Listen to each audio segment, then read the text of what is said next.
I had some other things to do as well. but- Okay. I got you. We're waiting for Penny. And we won't have enough room to get you out tonight.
Up just a few minutes, Mr. Pennington's on his way, he called me a minute ago, so we'll be a few minutes late and get him started.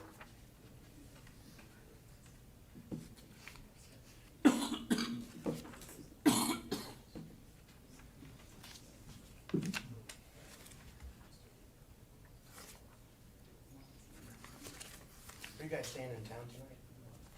Where are you driving back?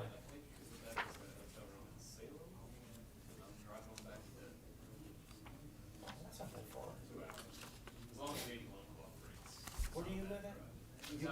You live in Vinton, okay. And where do you live? I live just south of Charlottesville. It's 4 hours. So Salem.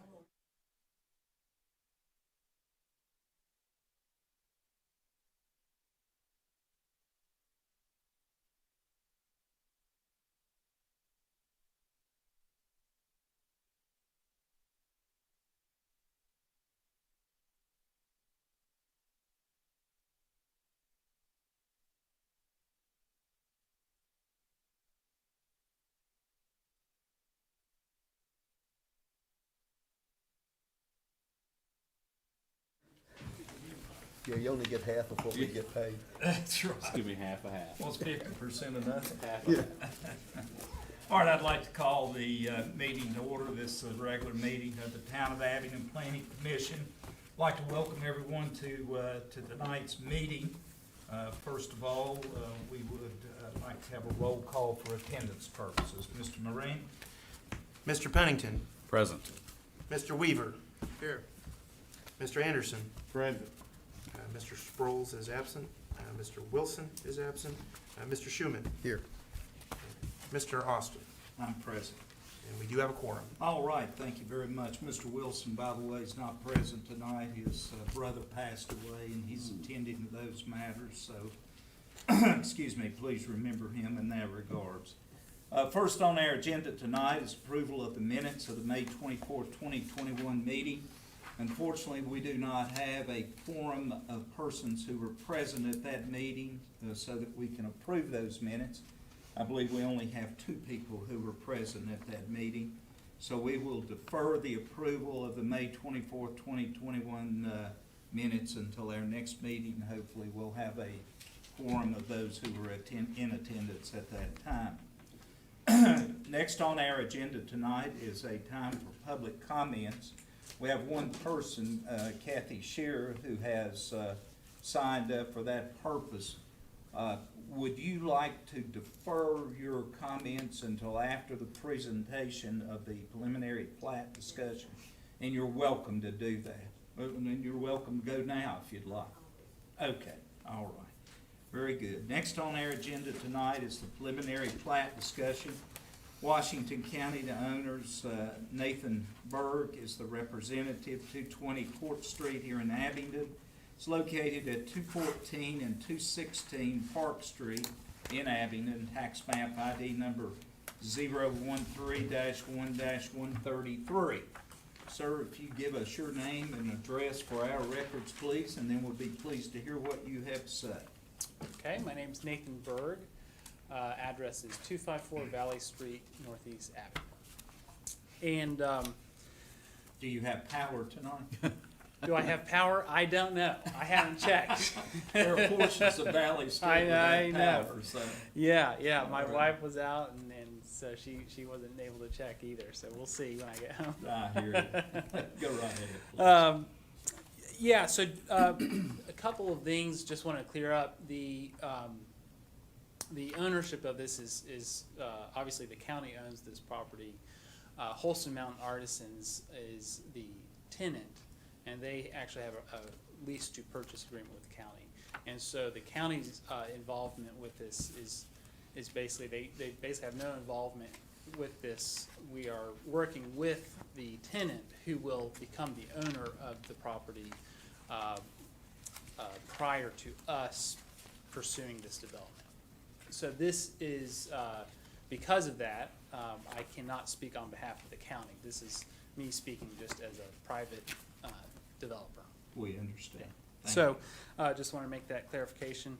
And obviously, this is, really the purpose of this meeting is to get this in front of you because there are a few, it's a fairly straightforward project in terms of the actual execution, but there are some complications, which I'll get into, and just a few little things that are a little bit confusing, a little bit complicated. So I wanted to present this to you guys, get your input, involve you as early on as possible, and hopefully reduce any roadblocks or bumps as we move forward in the months to come. So you're not requesting any action tonight? That's correct. This is for information This purposes? is for information purposes only. Thank you, sir. What I'll do is kind of provide the 2,000-foot elevation view of this, and then we'll kind of go into more details from there.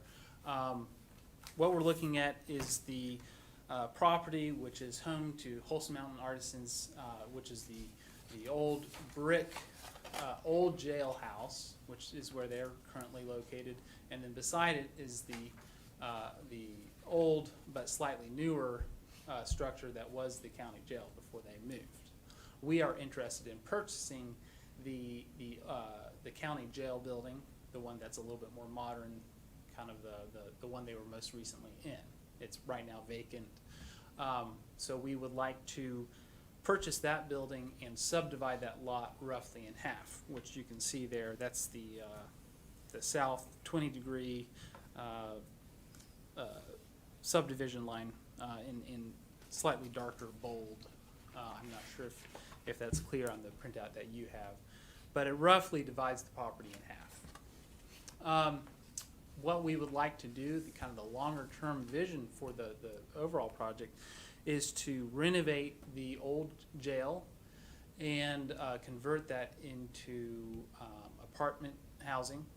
And these would be higher-end apartments, but they would be smaller.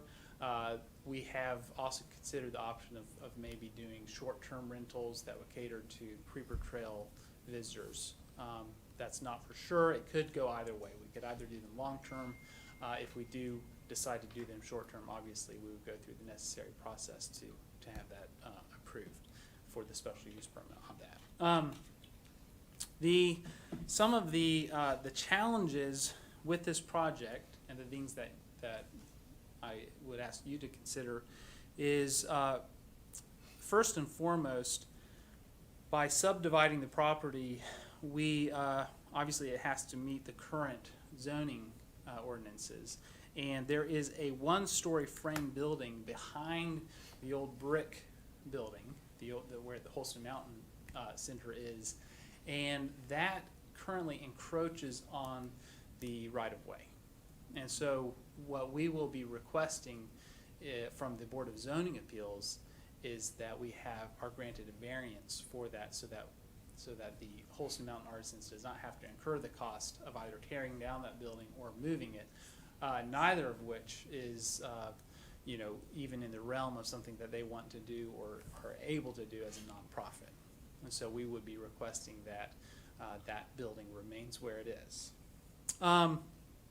The second item would be that we would be requesting for the property to be rezoned.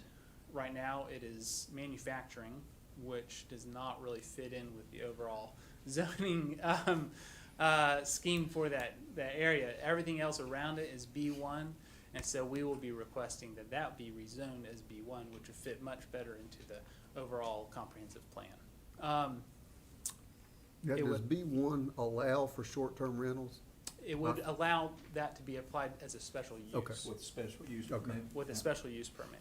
Obviously, there's so much going on that I almost want to table that for now, and that would be something that we would discuss later on. For the purposes of the upcoming meetings that you'll be seeing, we'll kind of hold that to the side for now and approach this just as basically multifamily, okay, long-term rental. Again, because it's the short-term aspect at this point is speculative. So so we would be requesting to rezone it. Not to be too greedy, but we will also be requesting that a variance for the sidewalk improvements along the part of Court Street that intersects with the railroad. And so our logic with that is essentially that would only be leading people to the little pedestrian railroad crossing there, which, as I understand it, is not, it's not something that we want to encourage people to do is cross over at that point. It's an informal crossing at this point. I think it has been closed. Okay, I knew that was, yeah. Yeah, it has been closed. Okay. It's not a crossover anymore. Okay, so we don't want to encourage people to cross the railroad.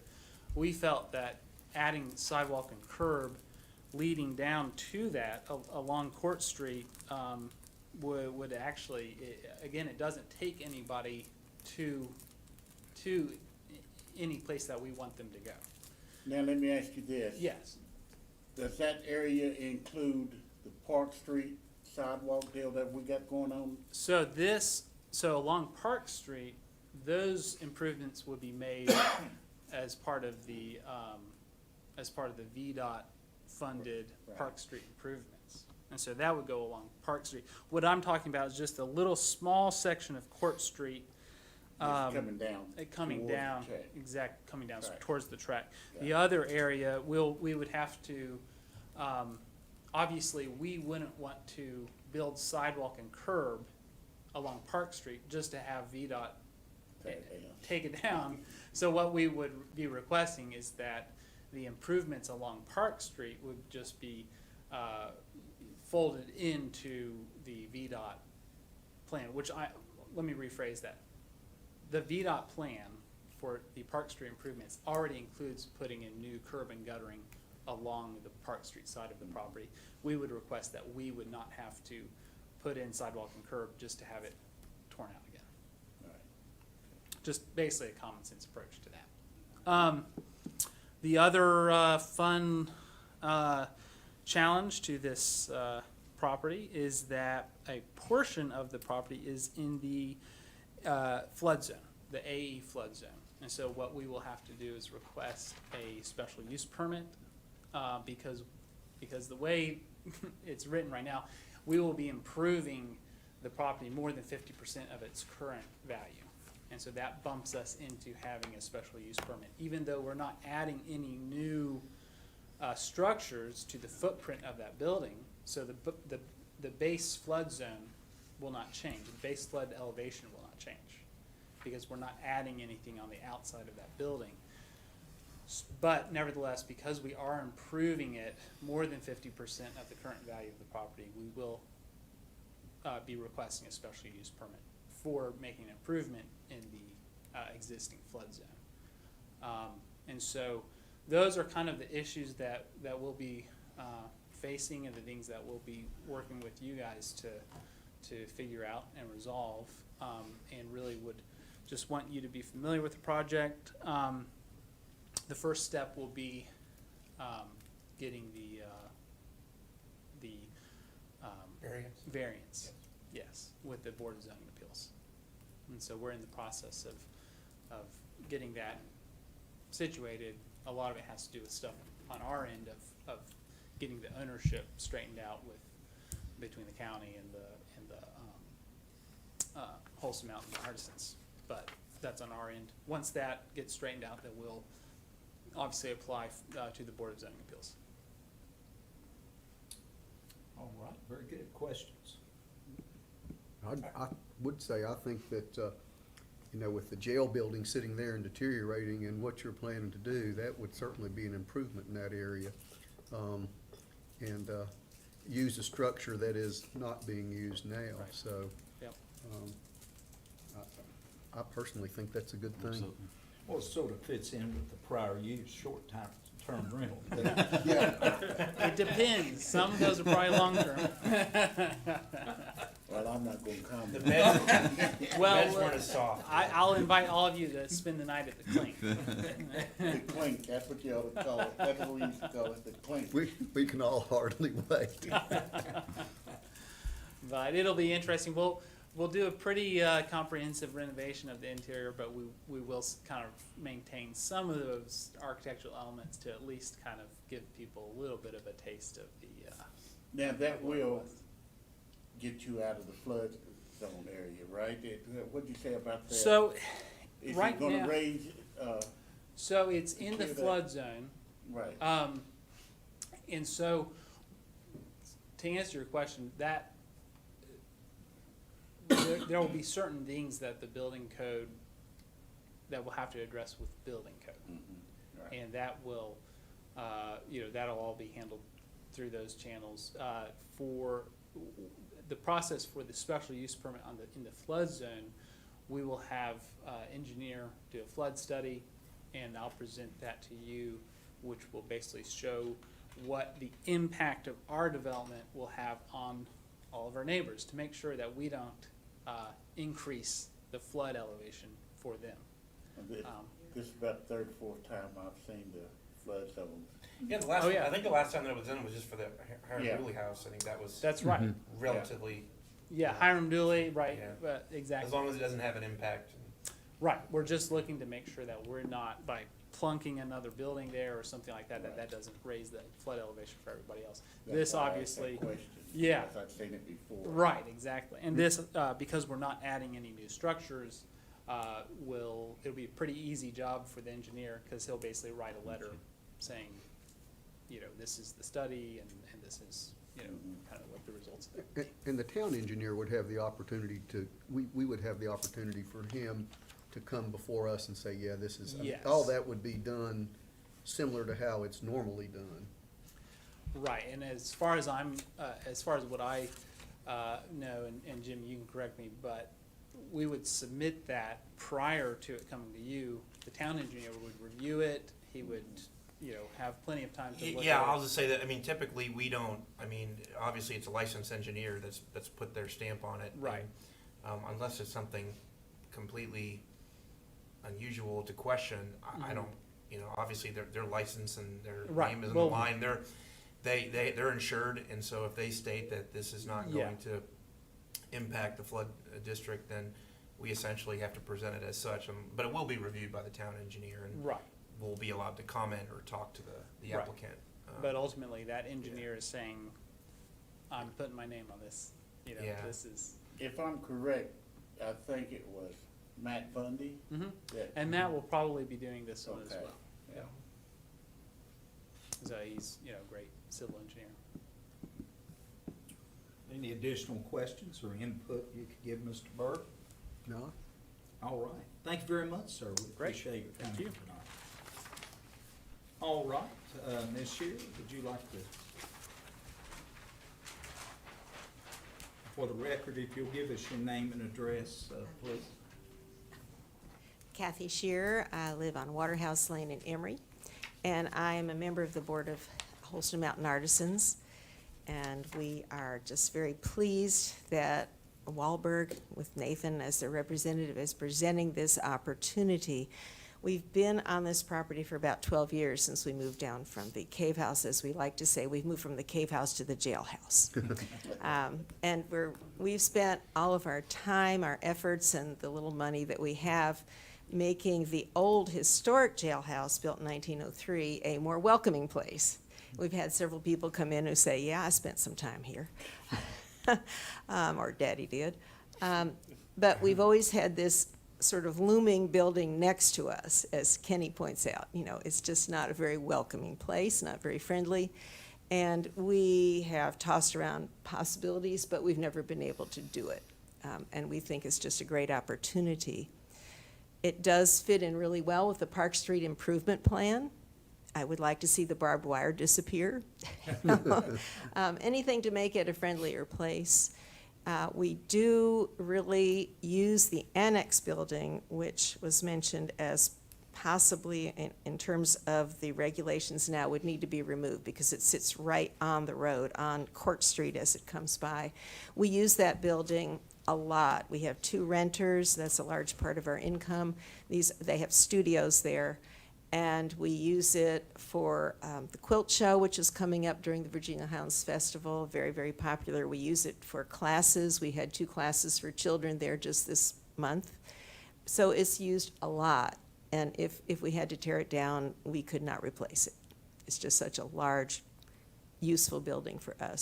So we're hoping, and too, as he pointed out and James pointed out, the sidewalk would lead directly to the railroad tracks, and there's a big sign there now that says, do not cross here.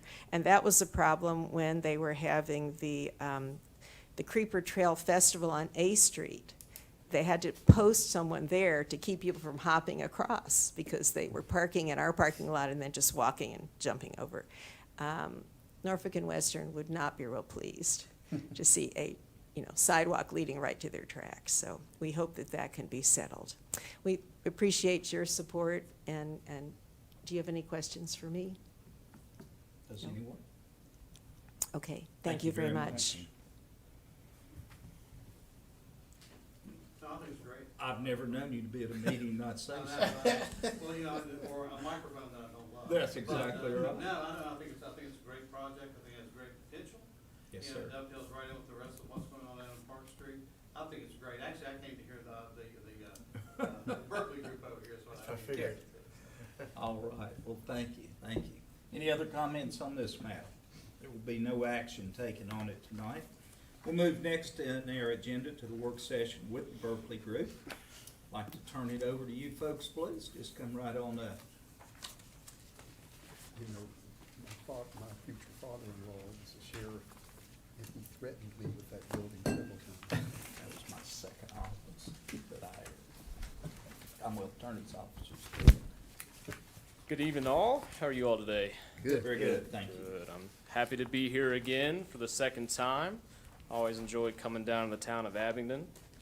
I've given you all about 500 pieces of paper, so I'm trying to get myself organized up here as well.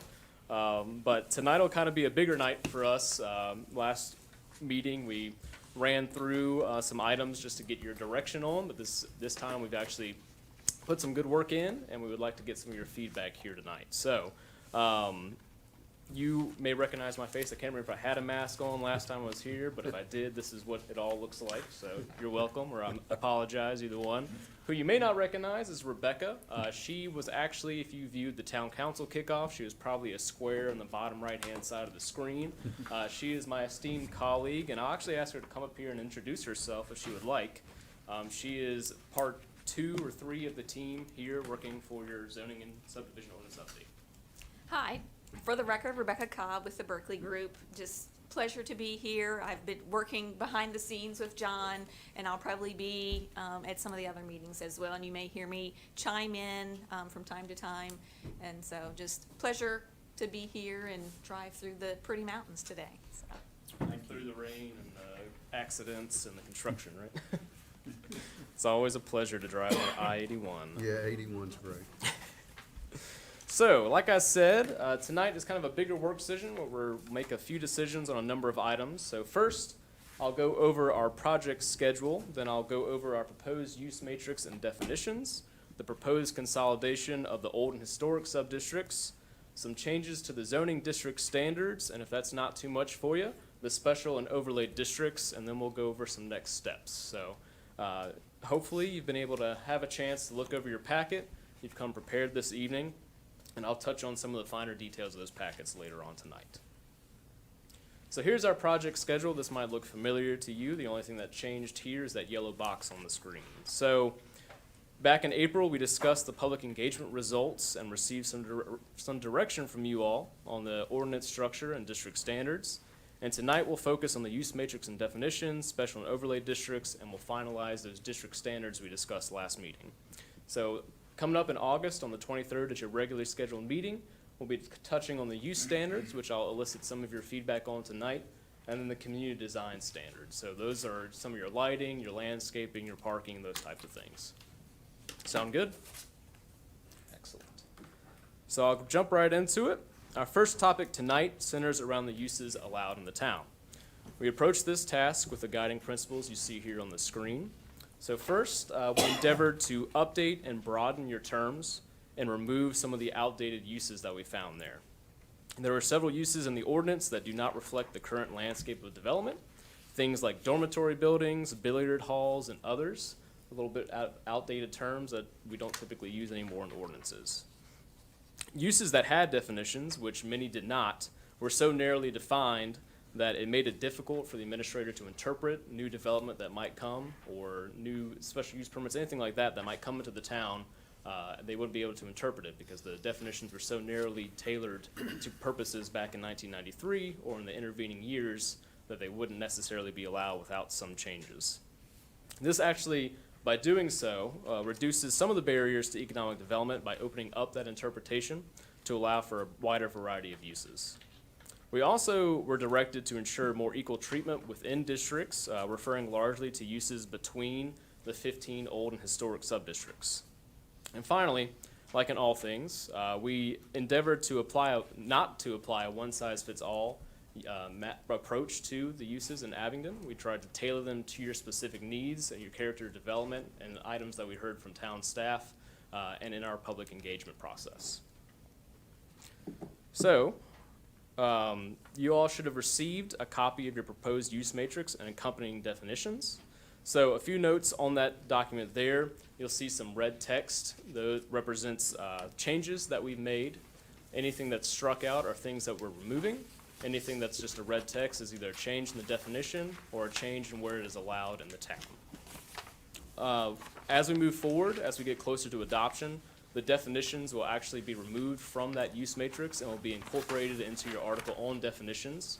And those use matrix will be incorporated into the article on uses. So it'll look similar, but just a little bit different. It won't have the definitions right there with it. Another note is that you'll see that the uses proposed are separated by category. So we've separated them into agricultural, residential, public, civic, recreational, business, industrial, and miscellaneous. So what I'd like to go through tonight is to work through those categories one by one, kind of describe some of the process that went into some of the uses there, and to get some of your feedback and thoughts on those uses. After all, you all know Abingdon better than I do, so we want to make sure that what we're proposing will fit into the character and the comprehensive plan of the town. Any questions? This doesn't look like what I got in on my email. This looks like a different in terms of We have, definitions and so forth. This doesn't, how many attachments are there, Janice? Is there There should be attachments A through E, and the ones that are the use matrix, I think, are B and C. One is for Yeah. the primary zoning districts, and one is for specifically the old and historic sub-districts. Yeah, it's just a larger version. This is attachment B. Which one are you going over first, B or C? I will be going over B first. Okay, yeah, so that's B. okay. That's the one. Yeah. You just have the really big version. I have this. But, I mean, But I don't, but this is what we emailed out, right, Janice? Attachment B. Yeah, it should have the red font Yes. on it, right? Okay. It should, yes. Okay. Yeah, we tried to print it out as large font as possible. I know I have trouble seeing it, so I'm sure I'm not the only one. But none of the content should be any different from what you were emailed previously, I think last week or the week before. So it should all still be the same.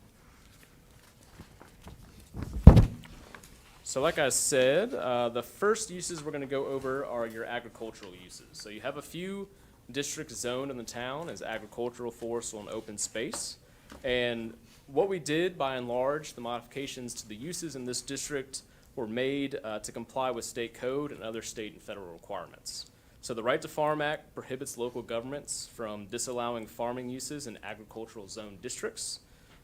Standards to address some of the impacts of these uses that we're proposing can be made. So for example, the agricultural intensive one, you can include some standards there in that use that will allow for a little more buffering between uses, will prevent some will allow some screening, prevent maybe smells, hours of operation, that type of thing. So there will be some standards that you can include there, but they cannot be wholesale prohibited in these zones, to my understanding.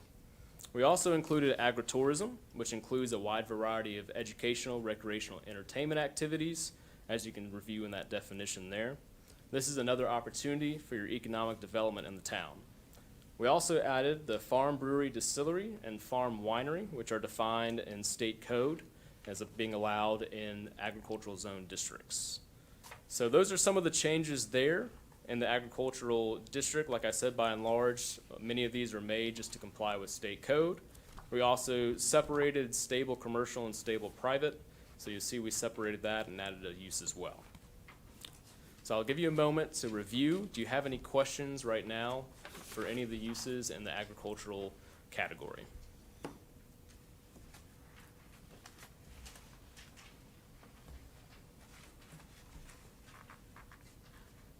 And again, the red text indicates one of the changes. If it's a black text right there, if there's no color to it, that means it was already allowed in that district, or we didn't make a change to the definition itself. Many of these uses are what we typically have found and have proposed in other communities as well, and they seem to be working very well for the communities we proposed them in. So if you don't have any questions, I can move on to the residential district. I'm seeing some nods, some reviewing of it, but I will move on. Please stop me at any point if you have any questions. I'd be happy to go over anything specific. So our next category is in your residential uses. So similarly to the agriculture district or agricultural categories, we've consolidated a few uses that were narrowly defined, such as the several definitions for multifamily dwellings under certain conditions, So you saw in there, many of them appeared to be definitions or the name of uses that would better fit in district standards or use standards. So they said things like multifamily with setback requirements in the R4 district. And that would be something that would be handled in use standards rather than in your actual uses. So we consolidated all those into multifamily. We also added a few definitions to your existing uses to help with administration. So single-family dwellings didn't have a definition. It's always useful to have one in there for many of those uses. Some uses, like family day home and group home, were included to align with state code. So family day home is defined under state code as a daycare program, and by our understanding, must be treated as a residential occupancy by a single family, and you can't apply standards beyond what you would apply to a single-family dwelling. Our definition for group home expands on your residential care facility definition and aligns that with state code as well. The homestay use we added was added to align the zoning code to your town's municipal code, chapter 18, article 7. We also consolidated some older terms under this definition and included it by right in residential districts.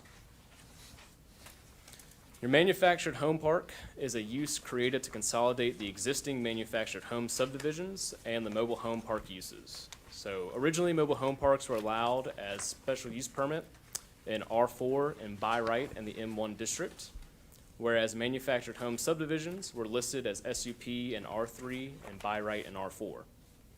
We consolidated these uses and proposed allowing by SUP only in R3 and R4 and removing them as a use from the M1 district entirely. That's a bit of an ethical concern there. You don't necessarily want to make your M1 district where people live, especially not some mobile homes or manufactured homes. The residential shelter use there, last that I'm going to discuss, is proposed as a use to provide shelter for the temporary or permanently homeless and are included as SUP in R4. So having gone over any of those, do you have any questions or concerns or anything like that?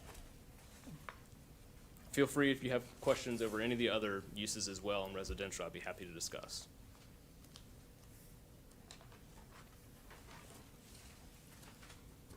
Your zoning ordinance, like several that we work with, is a little dated. Has multiple definitions for things that maybe aren't around anymore, or we don't even use the terms anymore. So that's part of the reason why we update and identify areas to improve. I do have a question on this. Some of you might know this because I'm not as in-depth in the code as the planners were. The homestay, is it 30 days or more? Is considered the homestay? Off the top of my head, I wouldn't want to lie to you and Okay, say it all right. is. It might be 30 days. I know that's in your I think it's town 30 days. code I think beyond. it is. We I think so, too. discussed that Okay, before. all right. Yes, I believe that sounds correct. So to me. basically, we're just, the terminology I think that we were using was a little bit outdated, and the homestay seems to be. The homestay The that bed and board homes, that's what's being used prior to that. Right, yeah, so that's what we saw, and I think we've included in the editor's notes as well.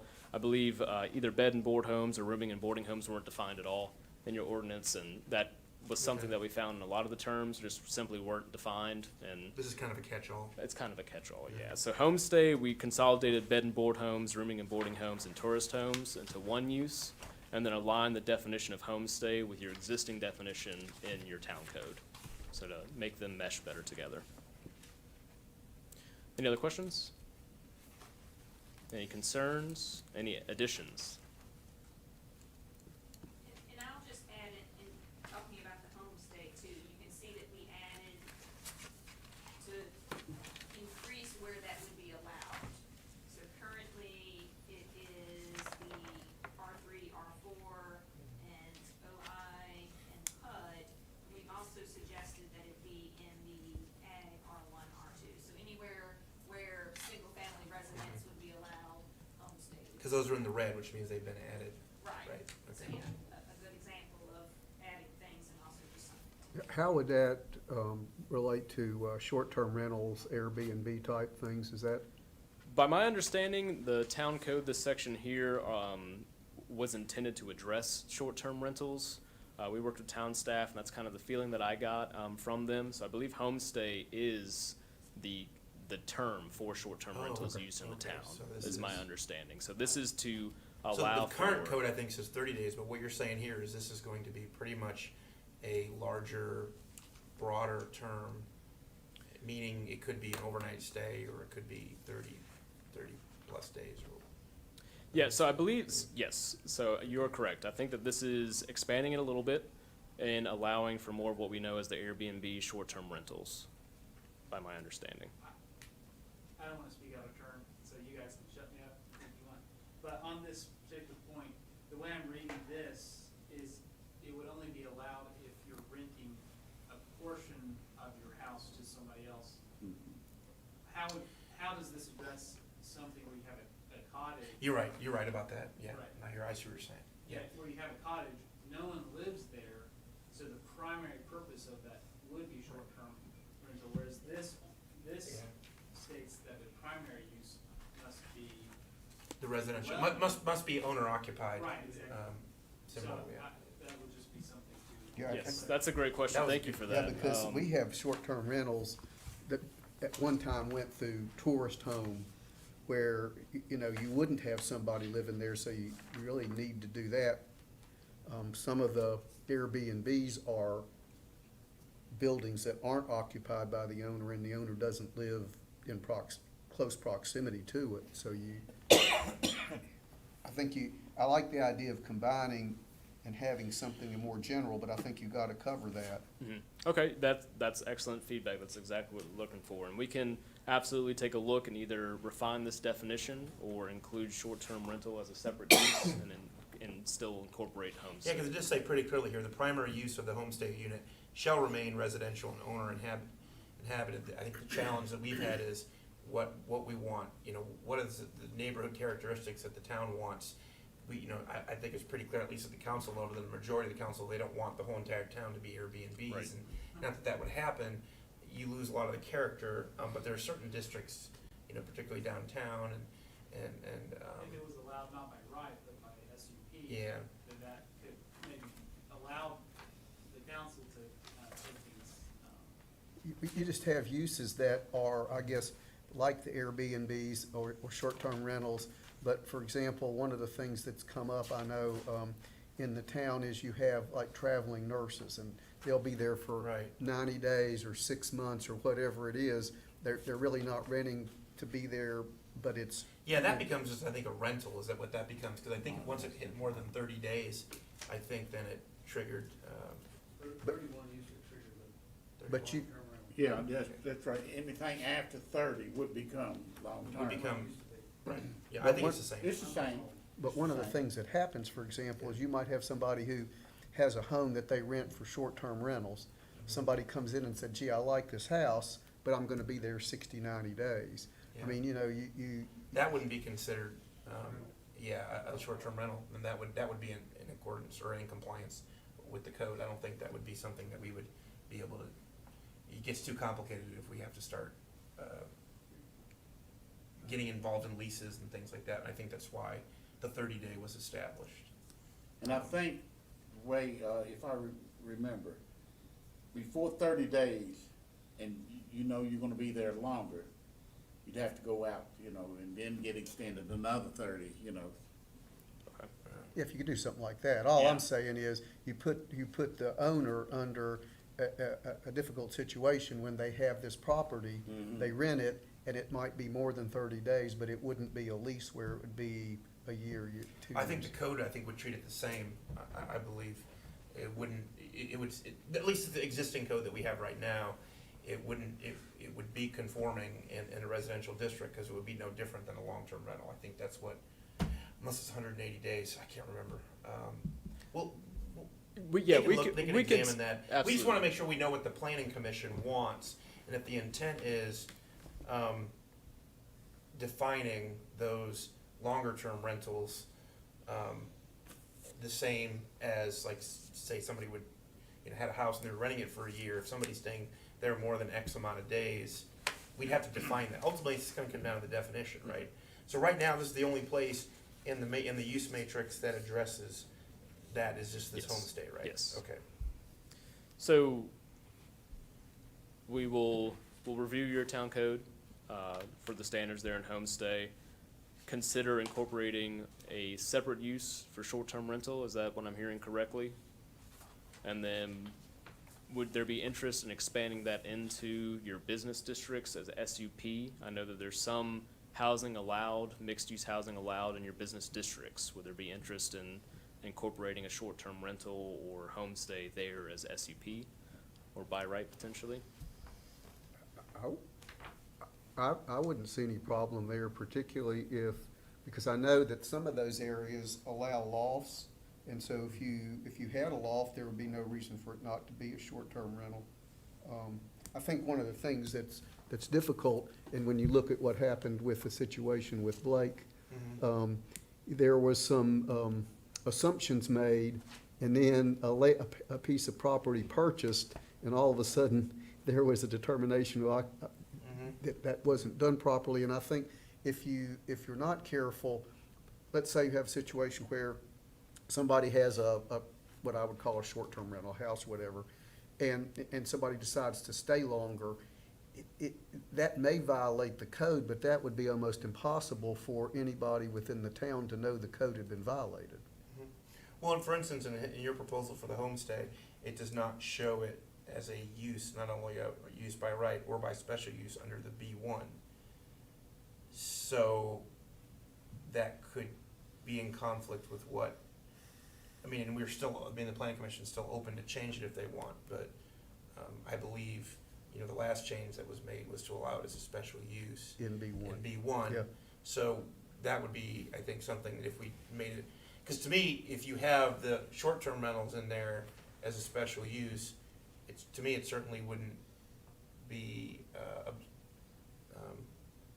unlikely that you would have the homestays, because to me, I would think that the homestays would be less of a, I don't want to say nuisance, because they're not always nuisances, but you understand what I'm saying. If something more, there's more permanency to a homestay. It doesn't impact the character of the neighborhood. Yeah, as much as an overnight, So that's why, as we look at that, if you create a separate use for that, and we have a separate definition for the shorter term rentals, we'd probably have to look at this as well and see if we would want to make that the homestays a special use in those same districts as well. So does that make sense? Okay. It makes sense to me, yes. We can Okay. definitely look at that, and we'll come back to the next meeting with some Now, proposals. one thing for you. certain, though, if you had, even though whatever it was, say in the old historic district, it would have to confirm with the old historic district. In That's other true. words, the building would have to confirm. Right. Oh, yeah. So, Yeah. Yes, absolutely. Yeah. There are other topics in the residential category that you'd like to address, any concerns or questions about before we move on? Hearing none, I'll move on to our next topic, which will include the public, civic, and recreation category.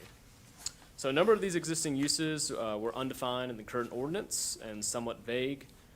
One example that I think is interesting, kind of funny, is there's a use called party houses in there, and that was a new one for me that was undefined. I'm not really sure what a party house is, but I don't know if you want anybody knocking on the door telling them they can't be a party house. I know I wouldn't want to do that. That's where old women go to play bridge Gotcha, and okay. have a good time. All right. Sounds like a party. So some of the uses we included are place of assembly here, which was an effort to consolidate several uses and help align the zoning code with the building code. We also added uses for your educational facility, primary, secondary, and college, university, just to help create a better distinction between the two. Previously, it was only schools and educational facilities included in the ordinance, and there can be different uses, different times of day that people come to it, different parking and that type of thing that is included between those two uses.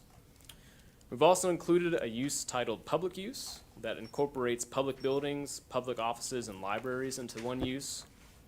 One thing to note here with that use is that libraries were allowed by right in R3 and R4, but not public offices or buildings. By combining those uses, all three would be allowed in R3 and R4.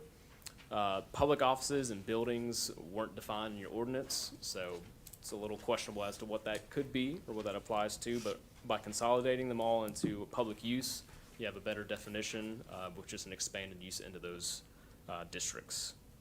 And last is our religious assembly use that simply updates the terminology used in the ordinance. Before was churches, and now just good practice to update it to religious assembly, just to be more expansive and more encompassing of the potential religious uses there.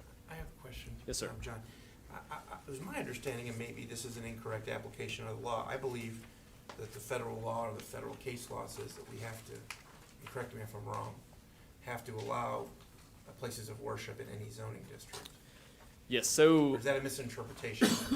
I wouldn't say it's a misinterpretation. From my understanding, our LUPA, the Religious Land Yes, Use Institutional Protection Right, Act, something like right. that, simply, you can't prohibit it from existing in your town at all. You can, Okay.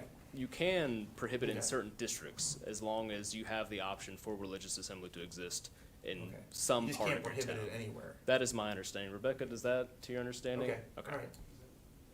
Is that a legal opinion? We can get a legal We opinion. got a thing of a legal opinion, and it was you could restrict the meeting. That's what I thought. I will check with, Yeah, we'd be Yeah. happy, we'd be happy to work with the town attorney That- just to make sure. that is my previous understanding, but, we'll check that. We'll get a Okay. legal opinion. on Yeah, absolutely. We definitely don't want to be putting You're anything saying, illegal in your Rick, ordinance. when you were on the council, they had a, was a discussion? Yeah, it was, in fact, Yeah. it was we changed it to be conforming, because our ordinance was non-conforming. Okay.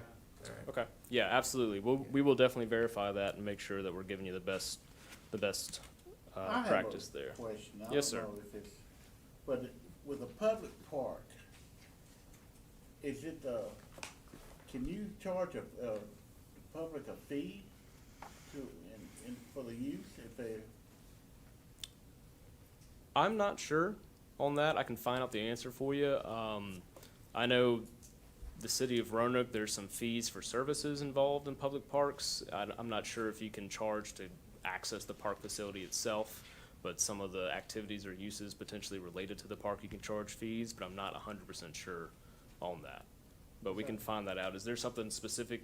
Well, no, I was just wondering with, public park and the uses, would the, like residents in that neighborhood or that community or whatever have access to have picnic or whatever, just without, is it free access to them? The way it is, yes, sir. The way that it's identified here and the way that we've worked with other ordinances before, it would be that you would be able to have, picnic tables, the use to Yeah. rent if there's a pavilion or amphitheater or something like that. It wouldn't include those types of, I guess, items or facilities at the parks Yeah. that you would be able to rent. I'm not sure that's a zoning thing, more of a departmental type consideration. But I don't think there's anything in the zoning ordinance that would be preventing of that. Well, part of it would be how you define, for example, the Coombs Recreation Center. Mhm. That's a recreation center, it has an outdoor pool, there's a fee to use the outdoor pool. So if you're not careful in your definitions, that could be an issue. So I think it just ought to make sure we're all clear on that. Yeah, but I was thinking more like you had a little park, community park, that might have a grill or something out there. People, how could they access the use to that, do they have to go through a specific organization, or is it just, free to the public? You know what I'm saying? This is not really a land use issue, though. I think it might be a separate discussion for powers of the municipality, whether or not they can charge fees for certain things. I think what John is trying to focus on is just the You know, what use. I was trying to get his input to have leadway on, the usage in case, we had that to come up. Right, I think you would be fine with, allowing, the rental of buildings, facilities at public parks. In terms of, you said it was the Coons Recreation Yeah, all I'm saying Facility? is if the definitions, just make sure that the definitions are such that we're aware of the, for example, if you define something as a public park, is the Coons Recreation Center and the outdoor pool a public park? I would say probably not, No. but it would have to have a different definition. That's on my Yeah, only point. yeah, Looks the same on the baseball field. Baseball field. Well, because you're gonna end up with that same issue, with all of the sports complex as well. So you gotta have to make sure when you look at the sports complex, Coons Center, your neighborhood parks, that if there is a distinction to be drawn with the definition, that the definition draws the distinction. We propose a use titled Recreation Facility Private as well. Yeah, Do you private know or if the public, yeah. coons would, Yeah. would fit under that definition there, if you can review that? And it might fit in there. I'm not familiar with the Coons Recreation Center, if that's more of an ancillary use for a particular neighborhood, or if that's like a public facility that you all can just go and swim at for a fee. Because we're gonna Yes. end up with public parks, we're gonna end up with the Coombs Center, and we're gonna end up with the sports complex, and all of those are gonna be somewhat Exactly. different. And we just, whether it's in land use or wherever it is, we need to figure that out now, because if we don't do it now, you can be sure that It's gonna happen. it's gonna happen. Yes, sir. And I think this is Yeah. Because, appropriate place and time to, yeah, you know, to because bring it up. Absolutely. you know, the sports complex is gonna have an awful lot of different activities going on. Like I say, you've got the rec center, and then you've got the small public parks. I just feel like that's something we've gotta deal with here, because if we don't deal with it, Mr. Anderson will deal with it for the town council. Exactly. There's also a use, jumping the gun a little bit, moving into the business uses that we're proposing, called commercial outdoor recreation / amusement. And that would include, it says typical uses include driving ranges, miniature golf, swimming pools, outdoor amusement parks, and also include participant or spectator uses. So I believe that might fit with the baseball fields coming in. But we can also review and take a closer look and make sure we're getting Yeah, the uses because right. I think we need to know, for example, where the Coombs fits, where the sports complex fit, and where the public parks fit. And again, I'm just trying to get ahead of that, because Absolutely. it's been an issue for the town, and we wanna make sure that we don't ignore that. And those are valid points, and that's exactly what we want you to bring up right now. And what I would suggest is that you all take a look at those three uses and those three definitions that we proposed, and think in your minds, when you know that facility, does it fit here, or is there some confusion? Does it feel like it fits in two places where we can tweak those definitions? If you point those items out to us, we're happy to correct any issues that you see. I appreciate that. And just a Absolutely. quick Good job. clarification, just getting back to that religious question, I did do some quick research, and even though this is not a legal opinion, it does look like is it called Our lupa, that's what I've always called it. It might not be the approved definition. It does seem to state that as long as you're not discriminating against religious institutions in the same manner that you would with a I guess, non-religious assembly or institution, as far as assemblies go and whatnot, as long as it's not specific to the religion. But we'll still get a legal opinion on that, but that's just some initial research, so it might be a matter of interpretation as well. But anyways. we'll Absolutely. talk No, about thank you for that. And it. it's bringing. That was the one thing that jumped out at me when I saw that, so, because I'm aware of those religious protections, and that's why I wanted to question it. I wasn't sure if we could do that or not. Absolutely. No, I definitely appreciate that. You're bringing up land use law classes back in the day, so you give me a little PTSD on the stand over here.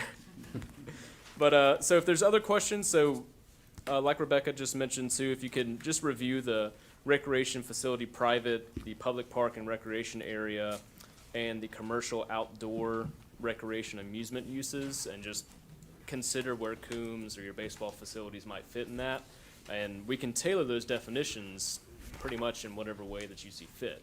So if there's, a specific type of use you'd like us to call out in that definition, we can incorporate that.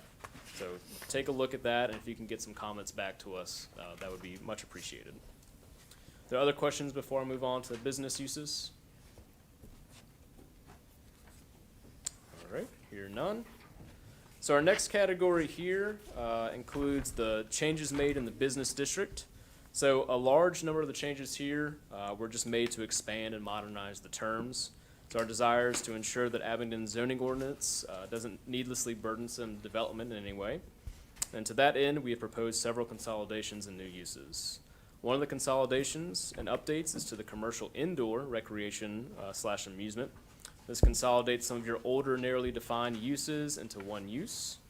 I believe that includes your billiard halls, some of your other uses, your pool halls, that type of thing in there that don't necessarily need to be defined separately, but over the years have creeped into different uses. So we've consolidated those to make it a little easier to administer that. Next, one of the suggestions we made in the diagnostic that we conducted a year ago for you all was to include a separate definition for brewery versus your microbrewery use. You currently have microbrewery defined, and in so doing, we limited the microbrewery definition to below 1,000 barrel capacity per year, and included the brewery use as a counterpart to that, just to have one that is more intense. We've included that as a capacity of more than 1,000 barrels per year. Question on the commercial, indoor, commercial, outdoor. Yes, sir. Getting back to what we just talked about a minute ago, the fact that it's commercial doesn't preclude it from being owned by the town, does it? Or does it? I wouldn't say so. I'm thinking that the Raccoon Center would probably more than likely be considered under the public use. Yeah, but see, you got commercial indoor, commercial outdoor. I see that, yeah. And the swimming pools, and certain of these things, I mean, I understand what you're doing, but the only thing is, the only swimming pool, well, I guess Glen Roki would be one, but the main swimming pool in town would be the Coon Center. So you know, I think you're gonna have to consider how you're gonna deal with that. And if it, you know, are you going to replicate some of that in the public use to relate to the Coombs Center and the sports complex? So like, go to, I don't mean to interrupt, Kenny, but if you go to page 7, at the bottom of page 7, you basically got the Coombs Recreation Center covered. Public park and recreation area. Public park and recreation area means publicly owned and operated parks, playgrounds, indoor athletic recreation facilities, indoor. That covers everything. So the Coombs Center, the sports complex, that would be under that. That's what they are proposing it to be. Well, but I go back to the question that Mr. Anderson raised. Exactly. Are From the you, start. how does that deal with fees? In other It has words, nothing to do, it has to do with the land use. It doesn't have anything to do with fees. well, It's but- owned by, if it's owned and operated by the public, it doesn't have anything to do with the we're not a commercial entity, we're a governmental entity. So, but the question remains, I think you're gonna have to deal with what potentially would be fee drawing versus what would not be. And I feel like you're gonna have to do that in your definitions, or you're gonna run into a problem later. So you could modify that one, but, you know, again, just for clarity, I think you're gonna have to make sure that the public understands what is public, what can be fee charging, and what can't be. To me, that just makes sense. So typically what I have seen is that, you know, in your zoning ordinance, when it's a public use, it's run by the government. Then the government can decide if Exactly. this particular use has fees or not. It's not that, you know, you don't have to separate the uses into, these are fee, and we only allow it in specific districts. You know, there's no, difference really. They're all government run. They would all be allowed in all districts. It would just be a decision that you all have to make on your policy of, we want to charge fees for this because this is an expensive use versus this is a small park that doesn't cost us anything, this can be free. yeah, this is specifically for land use, Right. and it's defined as land use. That other stuff is policy. That's not specific to zoning. It's a completely different issue. Little outside of our wheelhouse. Okay. But if you have suggestions for modification and definitions, we're absolutely happy to hear it. Where was I? All right, I believe I just discussed the microbrewery versus brewery definition. So we also, as you'll see here, we've got a mixed use definition here that consolidates some of your existing uses within it. It's a renaming of the multiple instances. You'll see there that multiple say dwellings in existing buildings or portions of existing buildings. We simply consolidate that into a mixed-use structure to help out with some administration and wrap your head around what that use is. You can include some standards as far as the percentage that is commercial on the bottom floor versus residential. And we've also included these as by right uses in the 3 business districts, as well as the PUD district to open up some avenues of additional development. One use here, your mobile restaurants, are a new use that we've proposed in the OI district, all the business districts, and the Planned Technology Development District. We believe that's a new use. We didn't find anything in the ordinance suggesting that you allow food trucks or that type of use here, and that's kind of what these are. You can include some standards. You can make sure they don't have sound projecting outside of the vehicle. You can limit the hours of operation as well, that type of thing. Are there any other questions or concerns with any of these business uses? I know there are several here. So if you have any concerns or suggestions about where we're allowing them, what the definitions are, or what they mean, please feel free to ask.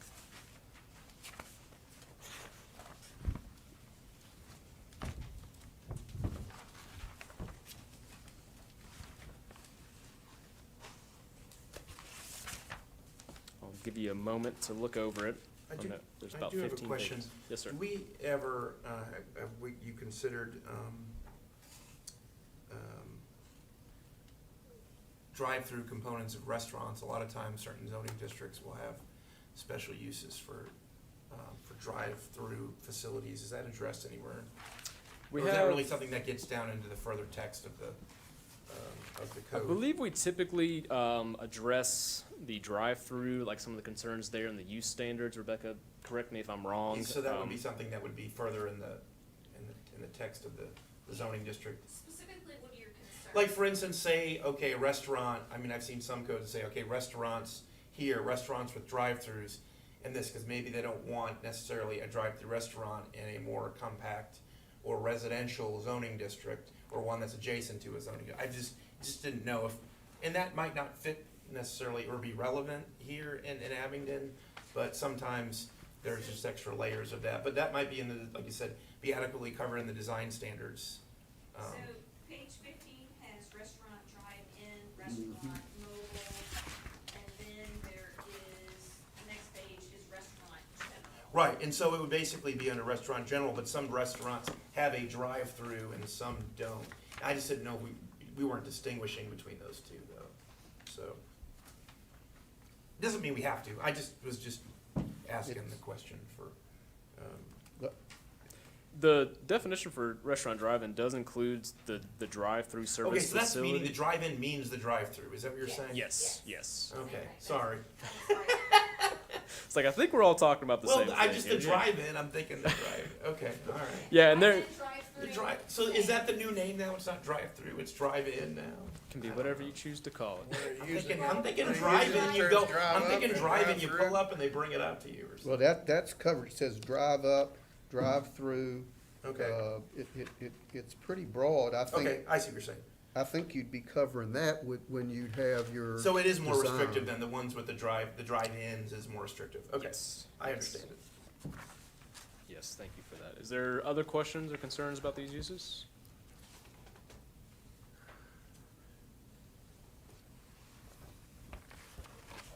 All right, hearing none. Rebecca, am I missing anything? Is there anything floating in your head that I'm not bringing up? Don't think so, other than, when you mentioned drive-through, it brought to my mind that, some of these uses, even though they are by right, we can write standards for them. So if there's particular uses, like. For stacking requirements, there must be at least this many, Exactly, okay. yes, and that's gonna come forward in the next round, Next all work right? session, yes. So the next round, but if there's things like that you're thinking of right now, when you see a use listed and you're like, ooh, I've got a concern about whatever with this use, let us know, we can make a note of that and make standards to Yeah. address those concerns. Like, one thing I would recommend is, to the planning commission, when you have those types of more invasive types of business, you necessarily, if it's adjacent to a residential district, I would be concerned, putting a drive-through establishment that is adjacent, so, you could put standards, or there could be screening requirements or something of that nature. I'm sure you guys will come up with some good recommendations for that, so. Of course, yeah, and as Rebecca said, this is the time, if you have some thoughts or concerns or some standards you would like to apply, we'll be working on that for presenting to you to the next work session. But if there's anything specific you'd like to see in those use standards, now would be the time to let us know. In that drive-through, it does have drive up. I'm not sure I can conceive of a restaurant, given what's happened recently, that wouldn't be a drive up.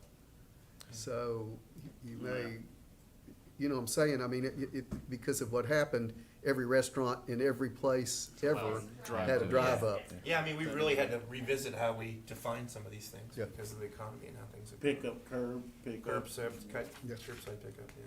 That's a good consideration. I think it's covered in the, almost every, yeah, I mean, almost every restaurant you could consider as being, A drive up. yeah, We hope that's temporary. Yeah, that's, temporarily. Yeah, I don't know. I mean, you see some large like Applebee's and some of these places, they even have designated parkings that say, you know, to go. but I don't think we you, wanna get that, but you know, you detailed. look at. It's certainly you something we look can at take a look You at. look at Rain, for example, yeah. that was a drive-up. You don't want that included in a drive-in definition. Correct. I think that becomes also a matter of interpretation, but if the business is primarily a drive-up business, like say a Sonic, for example, I mean, that would be, I think that would fit this bill right here, but if you have like one or two parking spots designated as a drive, you know, pickup, yeah. I think he has a valid point Yeah. with that definition, and I think what you're wording there, you know, primarily. Yeah, I primarily think maybe we adding give a that solid clarification. definition there to Yeah, cause make this is sure gonna, that I mean, everyone interprets the it whole same way. landscape has changed now with restaurants, I mean, Yeah. yeah. Yes, that is a great point. We'll definitely, I It think just it's comes down to a relatively matter of easy, we can interpretation, fix that making sure we definition. clarify it to address Kenny's point, yeah. All right, other questions or concerns, thoughts, considerations? The business district is the biggest amount of uses, or the business category is. So, if you don't have the opportunity to think about it today, we just request some comments back within a week or so we can start incorporating those as well. So our next category of uses that we have here are the industrial uses. There's not a lot of industrial use in the town, but our new industrial uses were proposed to consolidate those existing uses under a single term and to expand on the allowed uses.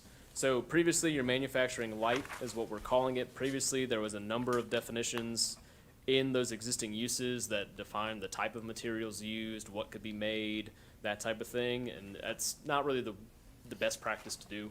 I don't think a zoning administrator is gonna go to a factory and say, no, you can't make plastic here versus ceramic or something like that. So we have consolidated all those into your manufacturing light category. Another use there is the tradesperson services. That's a renaming and expansion on the cabinet, furniture, and upholstery shops. Heavy manufacturing is another item we've included kind of to gauge your opinions on. It could have a pretty large impact on the town, and does not necessarily align with the intent of your M1 district. So your heavy, manufacturing heavy use there would be a bigger change, and we wanted to gauge your opinion there and see if you had any thoughts or concerns. So we can either remove it entirely, it's currently as an SUP listed in M1, or we can attempt to tailor your M1 intent statement to allow for that. Currently, the M1 intent statement reads that there is light industry, ones with few exterior impacts on surrounding developments. So I wanted to get your feelings on that one, and we can adjust it as needed. Again, it's not right now a use in Abingdon, and is an SUP in M1. It could potentially allow for some development, some new development in the town, but it would probably I mean, the have some town still outsized maintains use. control if we put in there as a special use permit, right? So I mean, if we completely eliminate it, then we're not even allowing You're it. preventing. And I guess that's really sort of a discretionary. That's why we included in here. I wanted to get your thoughts on it. It was an addition here towards the end before submission, and we just wanted to get your thoughts and feedback on I it. mean, We're happy nowadays, to there could be a remove very it. clean operation for chemical manufacturing or something that might be permissible, but as long as there were certain steps taken, you know, could be allowed as a special use as long as it was in an industrial zone area. I mean, what are you seeing like for communities our size? Are you seeing that they still allow this use with a special use? Or? I haven't worked as expansively on communities of this size. From my understanding, just in general, towns, localities are moving away from these type of uses. It's not as a comprehensive use as it may have been 50, 60 years ago. Rebecca, do you have comments? Are you familiar? It varies. I see more towns moving away from heavy, but it depends on what you want. And if you know that there are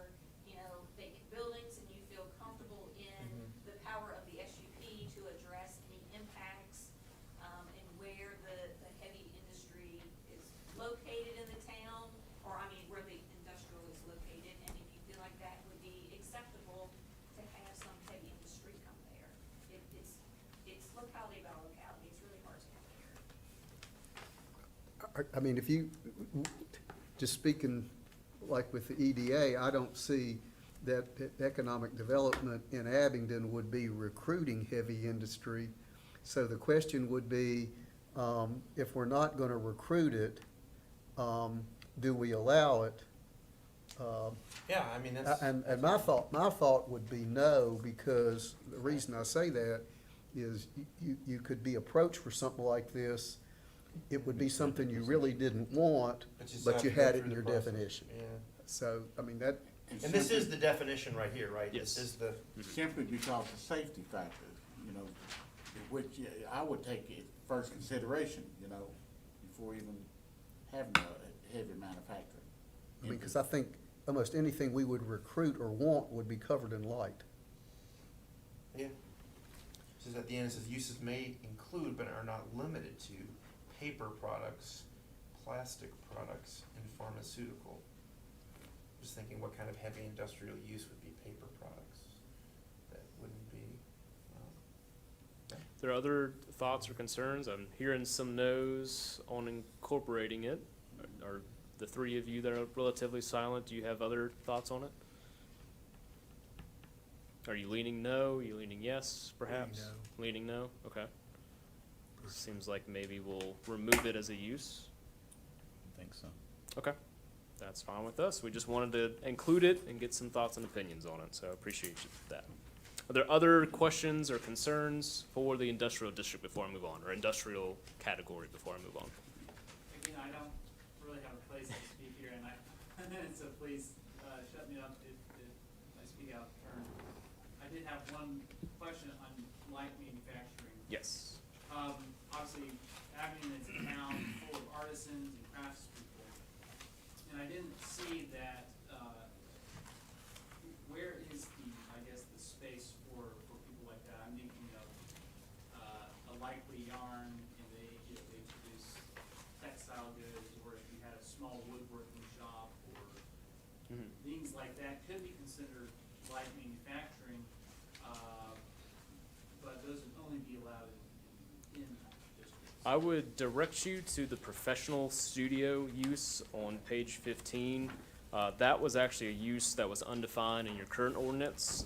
We applied a definition to that, and I think that would fit into that concern for some of your smaller artisans that are, I guess where's the line between a light manufacturing and? Okay, okay, that is a great question. Yeah, so we can definitely take a look at that and maybe define that out a little bit better in terms of the intensity of the use.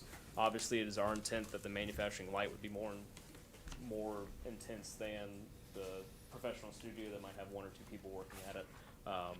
And we can massage this a little bit and find a way to tailor that for more intense uses. Rebecca, do you have any thoughts on that? I think we could, add some more specificity to the definition of, artisan. yeah, cause it does say like under manufacturing, light manufacture of pottery and figurines or other similar. I mean, I think there's a difference between, you know, like bulk manufacturing, but maybe that's not really defined, it could be. Because it says that these goods are produced by hand, Right. which by definition limits the intensity of production. Mm-hmm. Right. So if you had an Iron Mountain stoneware, it wouldn't be allowed. Exactly. Yeah. Whereas Okay. I would see something like that fitting in pretty nicely in the B district. Okay, yeah, we can take another look at the professional studio specifically and try to define that out, make sure it is distinguished from manufacturing light for sure. Or maybe exemptions, you know, this shall not include, those types of trades or artisans. Absolutely, yeah. I'm gonna get real petty on you. That's all right, that's a zoning ordinance. Under warehouse and distribution on page 20, Yes, sir. it says including the storage of non-hazardous goods. I mean, everything's hazardous to a point. Right guard deodorant would not be allowed to be stored there, for example. So I would I see your scratch point. out non-hazardous. Not to speak out of turn either, we got into a big discussion about at the end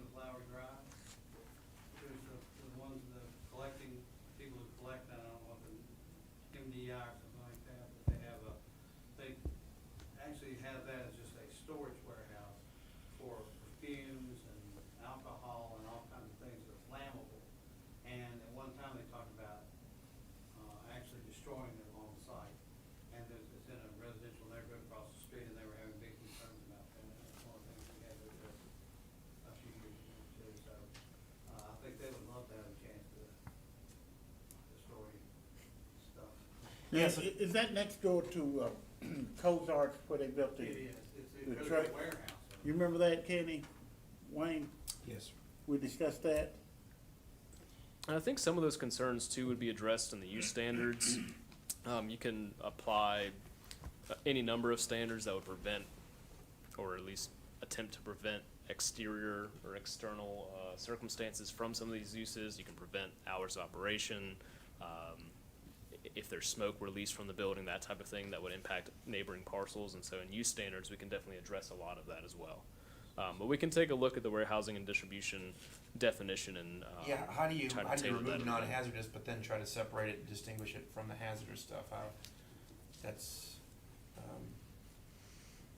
We can find a way to massage this a little bit. I'll need to take a closer look at it and try to find a good terminology to distinguish between the two for you.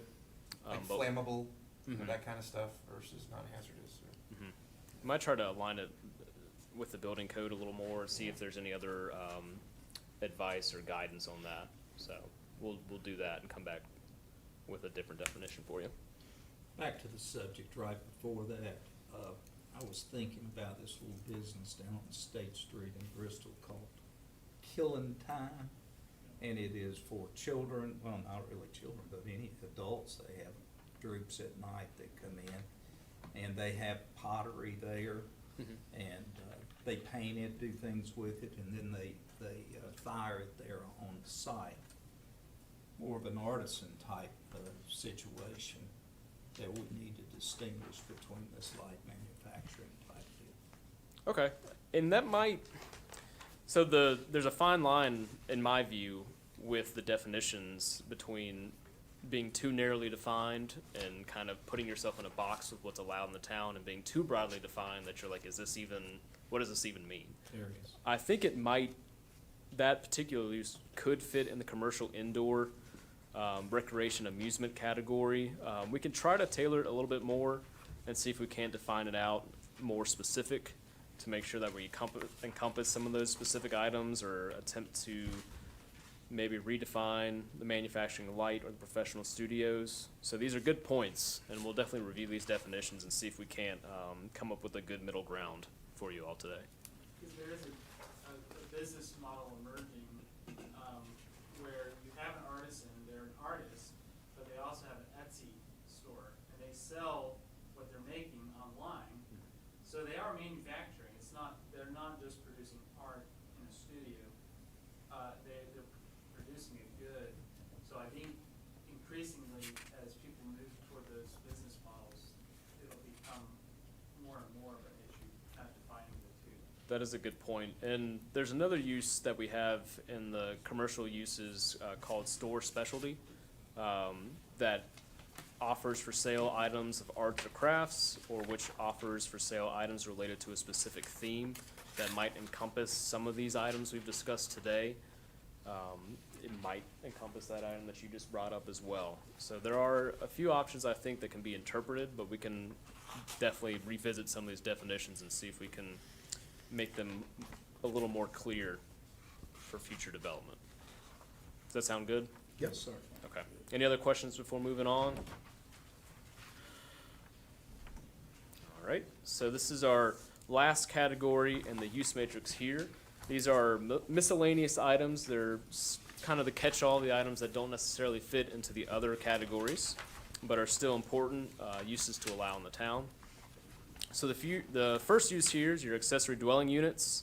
It's a use that can provide some additional housing options in the town. ADUs, they're also called in-law houses, carriage houses, granny flats, etc. Have been included as a use to address some of the affordable housing concerns and needs in Abingdon.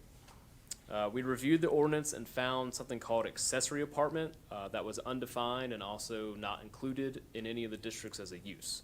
So, we assume that it was maybe at one point intended as a use, it just never made it into your allowed uses. Your use standards can be implemented that typically limit the size in comparison to the primary dwelling.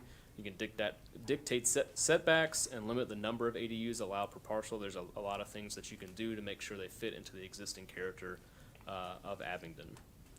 Another item here is your amateur radio antennas. They're a use proposed to comply with state code requirements. Local governments, according to State Code Section 15.2-2293.1, requires that these must not require an SUP or be subject to any other local requirements beyond those imposed upon other authorized accessory structures. State Code also states that they must comply with all the setback requirements, and there may be only one such use on a single parcel. So they're allowed, you're required by State Code to include them, but they still have to abide by your local standards as well. Next is your temporary family healthcare structure. It's another use proposed to comply with State Code requirements. The particular State Code Section 2292.1 requires that these must not require an SUP or be subject to any other local requirements beyond those imposed upon authorized accessory structures as well. And I realized I just read the note for that one for your amateur radio antennas, so let me go back and make sure I'm giving you the correct information. So, what I read earlier actually applied to your family healthcare structures. They have to be subject to all your requirements and districts. The amateur radio antennas, according to 2293.1, cannot be prohibited entirely from a locality, but may be restricted as to the height, as low as 75 feet above ground level. You can also incorporate standards to ensure proper screening, setback, and placement as well.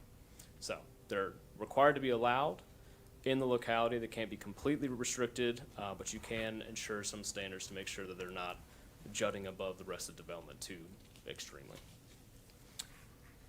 Commercial parking lots, moving on from that, were not an allowed use from our understanding in the definition and our interpretation. But we're proposing it here as a use by SUP and the AFOS and B2 districts to add some parking options in town. We heard some concerns in the community feedback that there wasn't enough parking, so this could potentially address those concerns. This is a new use, so we'd like to get some feedback from that. Do you think that these would be appropriate districts for that use? Do you think it's appropriate in Abingdon at all? So these would be like your pay-to-park type lots that you see in any locality. So going back to our other theme, what if it's a public lot? Would that still be probably under the same? Yes, so the public lots, I think they're typically built in conjunction with some of your other developments as well. I did have public lot incorporated in here, but we did remove it in favor of the parking lot commercial. Okay. Rebecca, do you have any thoughts or guidance on parking lot public versus commercial? Because one thing that we do have to consider is with the courthouse project, there's discussion whether or not there's going to be, parking garage, so it might be owned and operated by even though it is specifically for, I don't really know, I can't speak on behalf of the county because I don't know what their plan is in that great detail. I just want to make sure that we are open to, at some point, it being a public facility and just making sure that our definitions are adequate. It still might be to pay though. You know what I'm saying? I don't know. It could be, it could not be, so. Well, you end up the same situation there as we're talking about with the Coombs Center and. No, the only difference here is this says commercial, and there's no other public one, whereas in the other one, we have a public parks and a public facility one. So that's why I didn't know if we needed to distinguish between the two, only because, and one might be an accessory use, like say it's a pretty large accessory use to an existing building. In this case, that could be the case, and would that be allowed? So I think the parking lot you're talking about would still fall under your public use, and then you can. Okay, so you think it would still fall under that umbrella under public use? Okay, all right. I have a question about bulk fuel storage and distribution. Yes, sir. I know we have one facility in town that does that. Do we want a definition like that? I mean, is that, I think the one we have would be, obviously be grandfathered because it's there. But is this something that we think is a good idea to have? Because, I would think that if that facility was to close, that's not something we would really want in town. I mean, I think it's potentially a hazard. Yeah, because Yeah, I'm old but enough to remember what happened with the DeBusk situation. Yeah, what? That's a good consideration. Are there thoughts or feelings about that? We can surely remove it as well. I mean, it's not something I would want to recruit, and I mean, again, you're stuck with what you have now, but once that goes away, I don't see this as a use that we want in town, personally. That's just, I would agree with that. Like I say, going back just to the safety factor, you know? Yeah. Absolutely. If anything, if it might happen, then it's a possibility that it's gonna happen, well, you know? yep. Okay, so remove seems like the consideration. Okay, we can do that.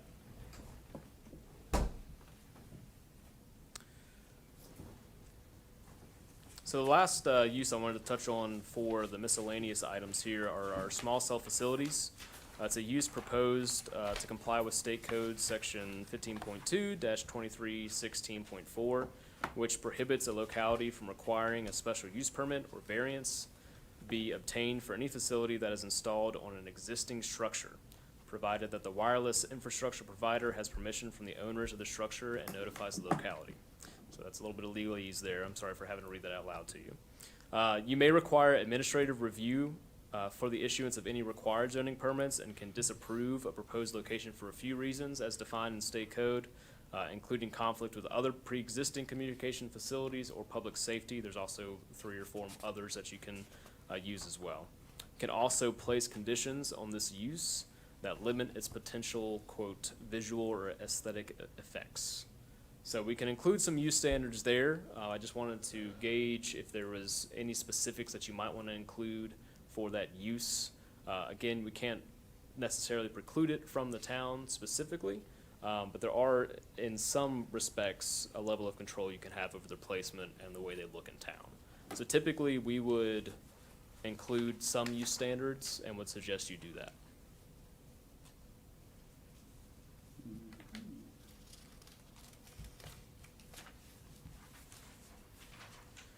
Okay, so we'll come back with you at the next meeting with some use standards there, just to make sure that they comply with the look and feel of the town. So there are other items to discuss, either with the miscellaneous uses or any other use category. This is the last piece of the primary zoning district uses, so I wanted to give one more opportunity for you to bring up anything that might be gnawing at the back of your mind. And like I said, if you can get back comments, if you think of something over the next few days, if you've got all the free time in the world and want to review a use matrix, you're welcome to do that over the next few days and get some comments back to us. I just ask they be within a week or so we have time to incorporate So it for the I next know, one. how has it been going now? Have they been going through the planners and then they're sending it to you? Yes. Okay, so I think at this point, maybe the best thing would be to email any comments or anything to Janice, and then she could pass those along to the Berkeley group. Does that work? Yeah. For everybody has Janice's? Okay. Yeah, we found that to work better, just so everybody's on the same page with comments and everything. So if you can do that, email Janice any thoughts or concerns or suggestions, and she'll forward them off to us. So go ahead. Before we move on, I would like to visit just for a moment the accessory dwelling unit. So that's, having, you have a primary dwelling, you add another, secondary dwelling on the property. A lot of people, have parents they need to take care of, or they, want additional income. They wanna do it as a short-term rental or something like that. So, this is something that we've added in. I would say, look carefully at where we've added it into districts, but also if What page there's- is it on? It is on 21, sorry. 21? Yes. Okay. But also consider, any standards, because what I have found is that all localities vary in their standards. Some want to be very open for these accessory, dwellings. Others want to, make sure that they're limited to a certain square footage, or that, it has to be a percentage of. Percentage of the principal structure? Primary, yes. Okay, all right. Or, lot coverage, parking issues, those types of things. So if those are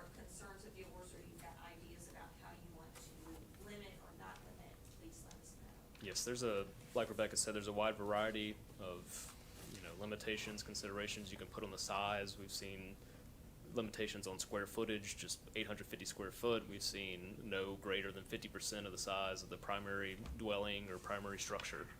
So there's a wide variety of ranges you can include there, if you have any thoughts or concerns or considerations.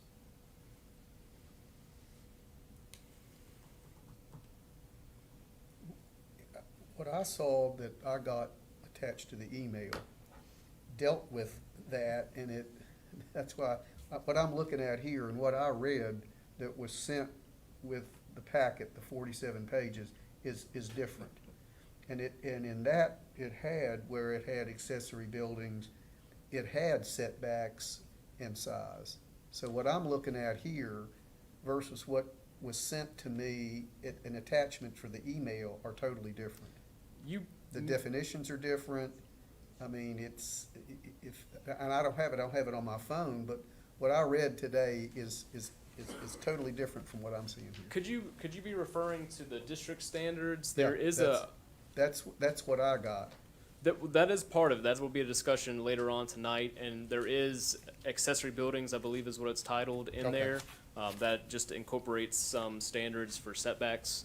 In your original ordinance, I believe they're not allowed within 5 feet of any Okay, property line. that's what I read. Yeah, so that would be a district standard, and we will touch on that. So if you have thoughts or considerations, we will be getting to that in just a little while. Is this a good opportunity to take a break? Yes. How long have I been talking? We have been going an hour and 10 Okay. minutes on a 20-minute project here, Okay. so we need to give consideration to either breaking this up in multiple meetings. I don't think anyone here is gonna spend another 3 hours, Okay. so. No, I appreciate let's that. take a break and, reassemble about, 20 minutes after 7. It's up to the commission, but I would say, another hour or so, we should Okay. be wrapping it up. Absolutely. Yeah. I Thank you. understand. I'll be here. And we can do multiple meetings, I mean, we can. Right. If we If need we have This too much this on is the likely the largest of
I think you can make it through anything. Our next topic of conversation will be your old and historic subdistrict consolidation. So, as you know, your old and historic subdistrict is a pride for the town. It's a beautiful location, and it also has its own considerations and nuances that are pretty unique to Abingdon. So you've got some specific uses that are allowed there, and I won't go through them line by line like I did for the rest of the use matrix. But what we've done here are considerations for consolidation was to ease administration and improve economic development. We reviewed the existing character of your development and the allowed uses there when we made a proposal for subdistrict consolidation. And within your special and overlay districts, I believe that's Article 5, if I'm not mistaken, or Article 6, we included some purpose and intent statements to help guide some of that development, some of the redevelopment that might occur in the future in that district as well. So what I wanted to get into right now was that in front of you there are a pair of maps to help guide this discussion, so I will encourage you to review those. You can also see them on the screen. I think it's right above me. I feel like an airplane flight attendant here pointing out the exits. But as you know, Abingdon currently has 15 sub-districts in the OH district, shown here. Some of them are fairly large, spanning several blocks, while others are smaller and only contain as much as one block. Additionally, a few of them are dedicated largely to a single use, such as OH Subdistrict 8, which comprises your Sinking Spring Cemetery, and OH 15, which houses the muster grounds and the accompanying facilities there. So if you're looking at the subdistrict's current map, I'll have you take a look at the proposed map as well. So this map shows the proposed consolidations.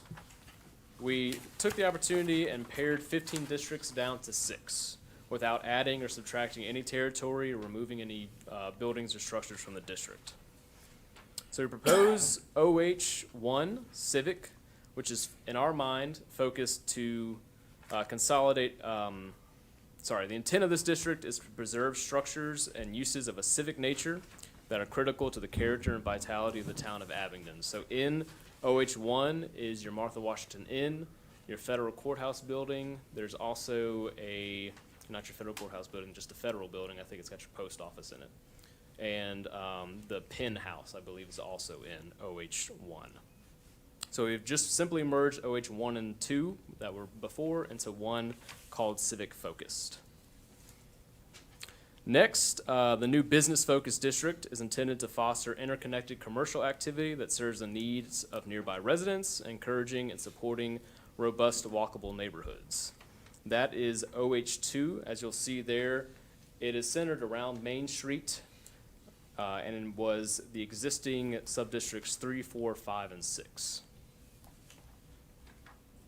Next is what we're proposing to be called the Residential Focus Subdistrict, which intended to preserve and promote uses of a residential nature, including single-family, two-family, and multifamily dwellings and accessory uses. Those are all the OH subdistricts that were along Valley Street. So that is 7, 10, 11, and 9 will become OH3, residential focused. The Artisan Focused Subdistrict combines subdistricts 13 and 14. So those were on either side of the railroad tracks from one another. The Abingdon Arts Depot is there, lending itself to that nature of the subdistrict's name and intent. Subdistricts 5 and 6, as you'll see, are simply renamed to reflect their intended use. So OH5 is the Sinking Spring Cemetery, whereas OH6 is the muster grounds. Before I ask you to provide some feedback, share your thoughts, I just wanted to acknowledge that the names and intent statements I recognize are not perfect matches to the existing character and development of the current subdistricts. By consolidating these subdistricts, there won't, in my opinion, be a single perfect name or intent for the districts, as there are several uses that exist throughout all of them. But by consolidating, by calling them residential focused, business focused, or artisan focused, it is intended that the primary purpose of these subdistricts will be on either residential developments, commercial developments, or the arts, but also allowing some additional uses as well. Do you have questions, initial thoughts, or concerns about what we've proposed here as consolidation of your subdistricts? As far as the uses go, there are some changes that will occur by proposing consolidation of these districts. I think that's inevitable when it comes to consolidating some of these larger items here. I don't think anything that will be consolidated would change the character or existing nature of any of the development. I don't think it would drastically influence or impact the neighborhoods at all. I'll direct your attention to attachment C, which is the other very large Excel spreadsheet. I've color-coded the districts that we're proposing to consolidate. So the blue is your civic-focused, yellow is business-focused, green is residential-focused, and your orange is your artisan-focused. Similarly to the other use matrix you saw, we've included in red text any changes that were made, including definitions and proposed updates to where they will be allowed. Rather than run through all of them, I'll just highlight a few of the items that would be slightly bigger changes. So a few uses I'll note include your two-family dwellings, which we propose expanding into the business district, what we're calling the business-focused, and residential districts, and retaining them in OH 1 and 2, which will become your civic-focused districts. Two-family housings or dwellings, they're not too different from single-family dwellings in terms of the look, feel, and impact on the neighborhood. They do have some other considerations, of course, and I'd be happy to hear your thoughts and concerns with that. Before I move on to go through some of the other uses, I'll turn back to the map and just want to hear from you all if there's any concerns with consolidating any of these, if there's considerations that we aren't aware of, having not lived in the town of Abingdon. There may be some borders or uses that we're not considering when we consolidate these districts. So I'd love to hear from you and get any feedback you have now. I live in the old historic district, and I really like the way you have said this residential focused versus business. I mean, I think that's what, when you go back and look what happened to get to what we had, that was the issue. Where do you want to have offices? Where do you not want to have offices? And you ended up with all those little districts, some of which ended up the way they ended up because of what was there. That's changed since this all started. I think there was a concern, for example, that on Valley Street there would be more of a proliferation of offices, and it actually's gone the other way. There's more of a proliferation of actually residential. And so, you know, as long as you say that's where it's focused, I think you've addressed the issue so that if something comes up that's not anticipated, the name of that would tend to say, this is what we intended to do. Right, and that is a good practice for any zoning district, is to include those purpose and intent statements. So years down the line, when you are looking to add a zoning text amendment or make a wholesale update like you are now, you'll understand what the thought process was behind that district and what was intent for the development. So that's what we attempted to do here with these sub-district names. Like I said, they're not perfect fits, and I'm not sure you'll find a perfect fit for any of the proposed consolidations. But the inclusion of that term focused at the end of it was intended to allow some other uses in there that would fit in with residences or businesses or uses of a civic nature without overwhelming that district with those types of uses. One example could be is like there's a push to turn a bunch of the homes, like say somebody moves out and somebody wants to come in, they wanna start putting a commercial use to the building, like an insurance office or something. If the statement and the intent is clear that no, this is residential focused, then you could say, no, look, the intent is to keep these residences residences. Obviously, if there's an existing commercial building that's vacant, I mean, I think there's some consideration for keeping it commercial, but probably want to keep the residential units residential. Correct. Where are professional offices listed in here that Kenny talked about? They are listed. I'm sure I'm just overlooking. They should be under your business focus or your business category. They Sure. should be listed as, I believe, office general. And they would be allowed in your business focused district, your civic focused, and currently your residential focused. So there is some changes there with the consolidations that we made to incorporate all your varying terms that you, like as you see here, you've got professional public and general offices, you have professional offices, general business offices. Rather than keep those all separate, we combine them into one. What page are you on? I'm on page 12 of 21, my apologies. You'll see that right below your mixed-use structure.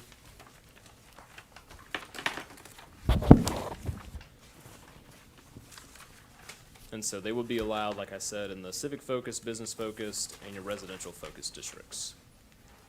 And they are currently allowed there. I think the only one that was a change was OH 12, but by consolidating those few districts into the one residential-focused district, that would also have to be required there as well. If there are concerns, or would there be any interest in changing any of these by rights, SUP, or just simply not allowing them at all? If you completely strike them, you'll have a lot of nonconformities, I believe, with the uses that already exist there. So that's a kind of a big consideration to make. But you could potentially change it to SUP or provide additional standards.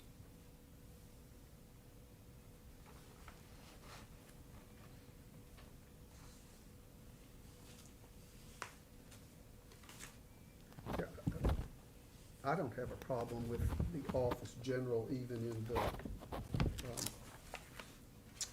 the residential focus, because basically they're gonna be small, and I think you need to have at least some flexibility. Right. But, I think,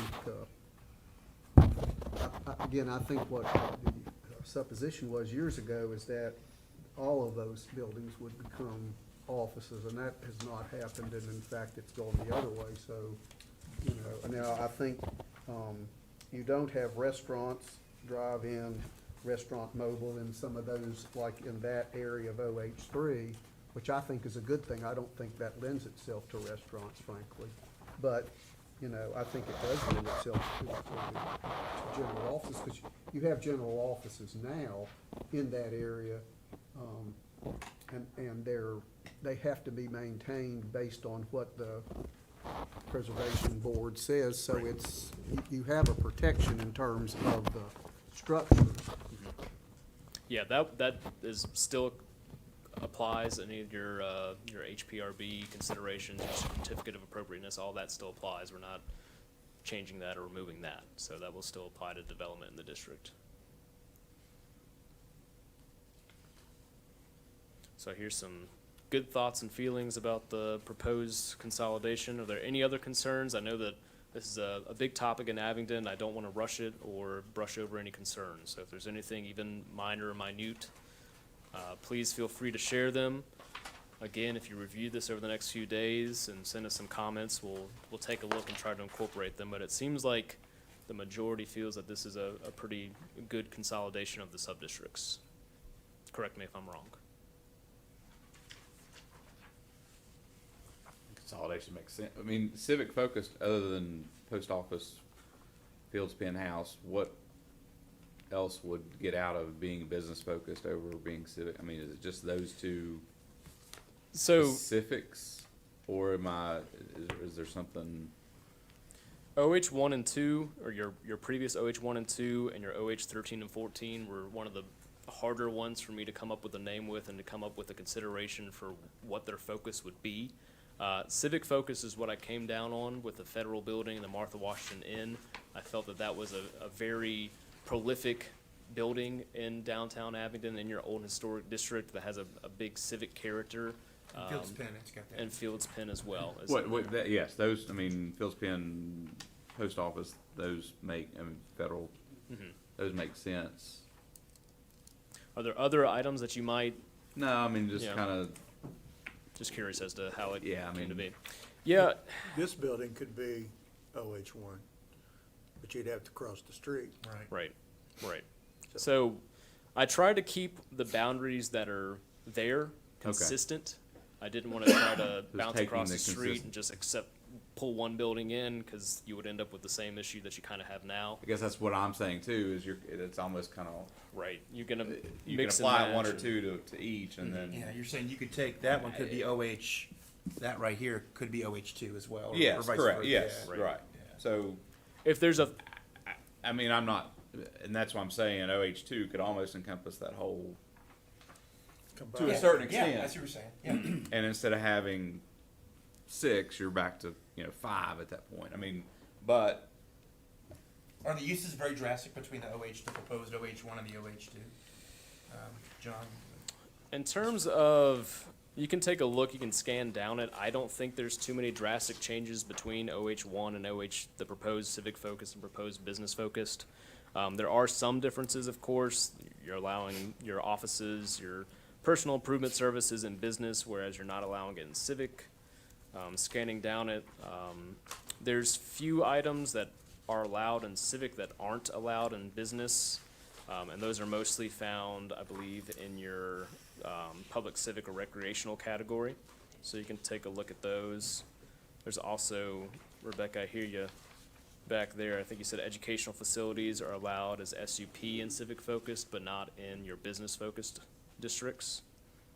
Your public use is allowed in civic focused, but not business focused, which kind of aligns with the intent, the civic nature of that district as well. and I guess the other side of it too is when you go from post office to Fields Penthouse, it's all. Is the post office in there? I don't think the post office is in Is there. it not? Is it Am I not? Is it mistaken? Yeah, I I think thought you the said that, but I federal think you building. meant But in federal. between. Federal But, building. The okay. federal, you meant. Okay. So Yeah, you all meant right, federal okay. courthouse. Okay. My yeah, but- apologies. So you've there. got the Fields Penthouse, you've got the courthouse, and you've got the Martha, which is, and You got of course it federal takes in the courthouse farmer's for market. The market. And as you go further down, I suppose, East Main Street that way, there are buildings that appear to be either single-family residences that have converted to offices, or they began as offices and are still offices. So that one is a little bit of a, not a change per se, but a consideration for including OH1 and 2. So if there are concerns, we can easily separate them back out. No, it was just Okay. what's the pull in between? What, at, Pecan Street, in that, area of Pecan Street, the historical, No. You'll have to help me out. I'm It not. stops at the church. That's why there was so much controversy over moving that house, because it was not in the historic district. okay, but, No, right Should've there, been. yeah, I don't understand that. Because coming up the Green Springs Road to Pecan, it seems like a portion of Park Street, isn't it? Historical, Park Street on the, right-hand side by Lemon Sue's. Lumen's, there's nothing on Lumen's side up to the ice house, which is historic district. No, I'm talking about going towards, Maine, on Pecan. Is, On Park Street from the backside of Park Street where we live, everything that's on the north side is, everything on the south side is not. that's odd. Except for where the Hiram Dooley house was just a little. It was just kind of Yeah. cut at, I Who mean, knows why? but, you know, and it's not the right time and place for that, but it's odd how just certain sections were cut out, you know what I'm saying? And if it's a ruling or situation, it meets one requirement and don't meet the other. And you got this, same situation now, I think that kind of feeds into the yeah. complexity of what goes into what and why Yeah. certain ones go into. Not to get in the weeds, but the reason the historic overlay district was established was because that there were people who didn't want or didn't think that the Pecan Street should be in the historic district. The only house was historic there was the one that they thought was the Hiram Dooley house. So in order to protect it, they put the historic overlay district in, since it couldn't go into the historic district. And then when the court ruling came, it removed the historic overlay district, and that left the Hiram Dooley house exposed to be able to do what they wanted to with it. So that's the only, that's the thing, it's that unintended consequences that happened, that's all. Thank you for that. Yeah. Yeah, it's an interesting district for sure. We can And get in a good discussion over that. We'll we'd deal be with up here that. for another 3 hours, right? Yeah. well, one of the things though that this does, Mhm. I think, in terms of where you want your historic district to be, is with simplification. If you wanted to expand the historic district, this makes it much easier to do that. Because as it's broadened, if you said, for example, I want to include 4 more blocks in OH3 or OH2 Yeah. or wherever it is, even if it wasn't contiguous, you could still do that, and it would be, I think, much more acceptable to the people who live there or might want to develop it there.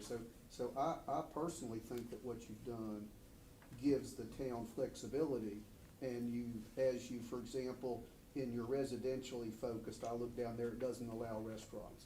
That's good, there aren't any there, they don't need to be there, but then if you're gonna include that, if you're gonna expand the historic district, for example, you might say, okay, well, if I want restaurants there, then I need to classify it as OH2. And to me, that just makes it easier to expand, should you want to do that. Okay.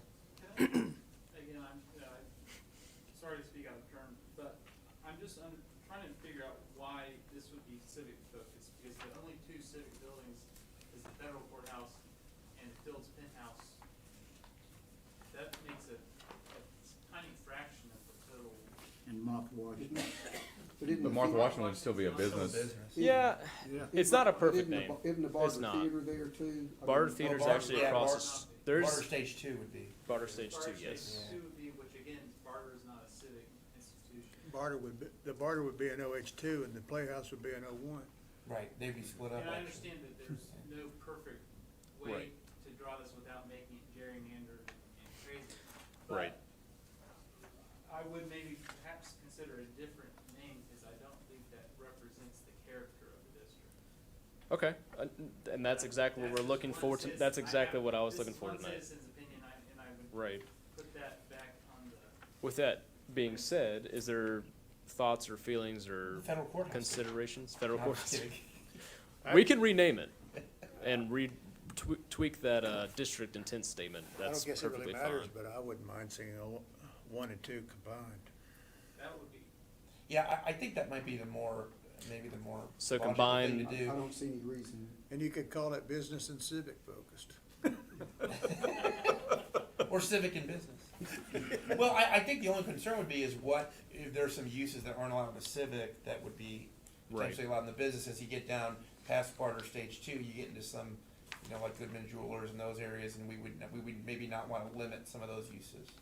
Yes, there's definitely considerations there. We can take a look at the uses that are allowed, and if we were to combine OH1 and OH2, that would either allow more business uses in OH1 or open OH2 to more civic uses. Are you leaning one way or another? Are there concerns about what you might be interested in doing there? Either that or you just shrink the size of the civic district. To include the Fields Pen and the courthouse. I mean, OH1, your current OH1 district is about that size. So I combine OH1 and 2, but we could easily take 2 and put it with the business-focused districts and leave the OH1 separate. That would keep the same number. It would maybe address not the name. It's not descriptive, it doesn't conjure any concrete idea. If Town Hall was in there and all of Barter, it might make sense, but since those are fragmented and Town Hall's across the street, it might make sense to do that. Is the Penthouse becoming, that's a, It is gonna Become a become a tourism tourist- office. okay, that's So it fine. will be civic focused, but it's also business. Tourism. So really just the federal courthouse would be the Yeah. truly civic institution. Well, one of the things too, when you start to look at OH, even if you combined them and move, if you wanted to move further down into Main Street, one of the things that allows you to do is you have a number of uses there that, and it will allow some of the people on Main Street to do some historic preservation, and then, that would help them in terms of what they can and can't do, and what the grant money might be available. So I feel like, I have no problem combining OH1 and OH2. I think that still gives you enough flexibility to do what you need to do in that. You're just gonna have to make sure you allow the public institutions and add that as a use to Mhm. to that consolidated district. Yeah. that's fine with me. If I mean- that's kind of the way we're leaning, I'm more than happy to combine those two and tinker a little bit with the uses allowed there just to make sure I we're mean, if not you do that, you have one less overstepping. district. It's true. Yeah. Well, I'll do that. I'll look at the districts a little closer and see if there's a way to modify the uses allowed there to make sure that we're not proposing anything unduly in those districts there. Other thoughts, considerations before we move on? The next few items I think will move a little quicker for you all. But I don't want to gloss over anything either. So if there's other concerns over the next week or so, please pass them along and we'll take a look at them. So our next topic here includes your zoning districts. So following your direction from the last work session, we took a look at the districts and have proposed some changes to allow more dense development in select districts. In making these proposals, we reviewed your comprehensive plan and consulted with staff as well. We propose leaving the multifamily minimum lot area as it is stated in the current ordinance as 10,000 square feet plus an additional 2,500 square feet for each additional unit over 4 dwelling units. If you're looking for the item we're discussing here, this should be, so I can pull it up myself, should be, of course I've lost it, hold on. If you've all found it, that's fantastic. I think it's attachment B.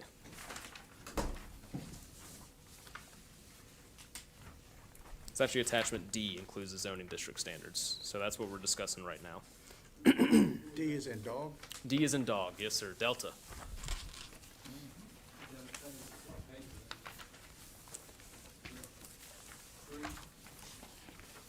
Attachment D is all the zoning districts and district standards that you'll see there. I'll dive into more of the specific ones. I've misplaced it in front of me right now.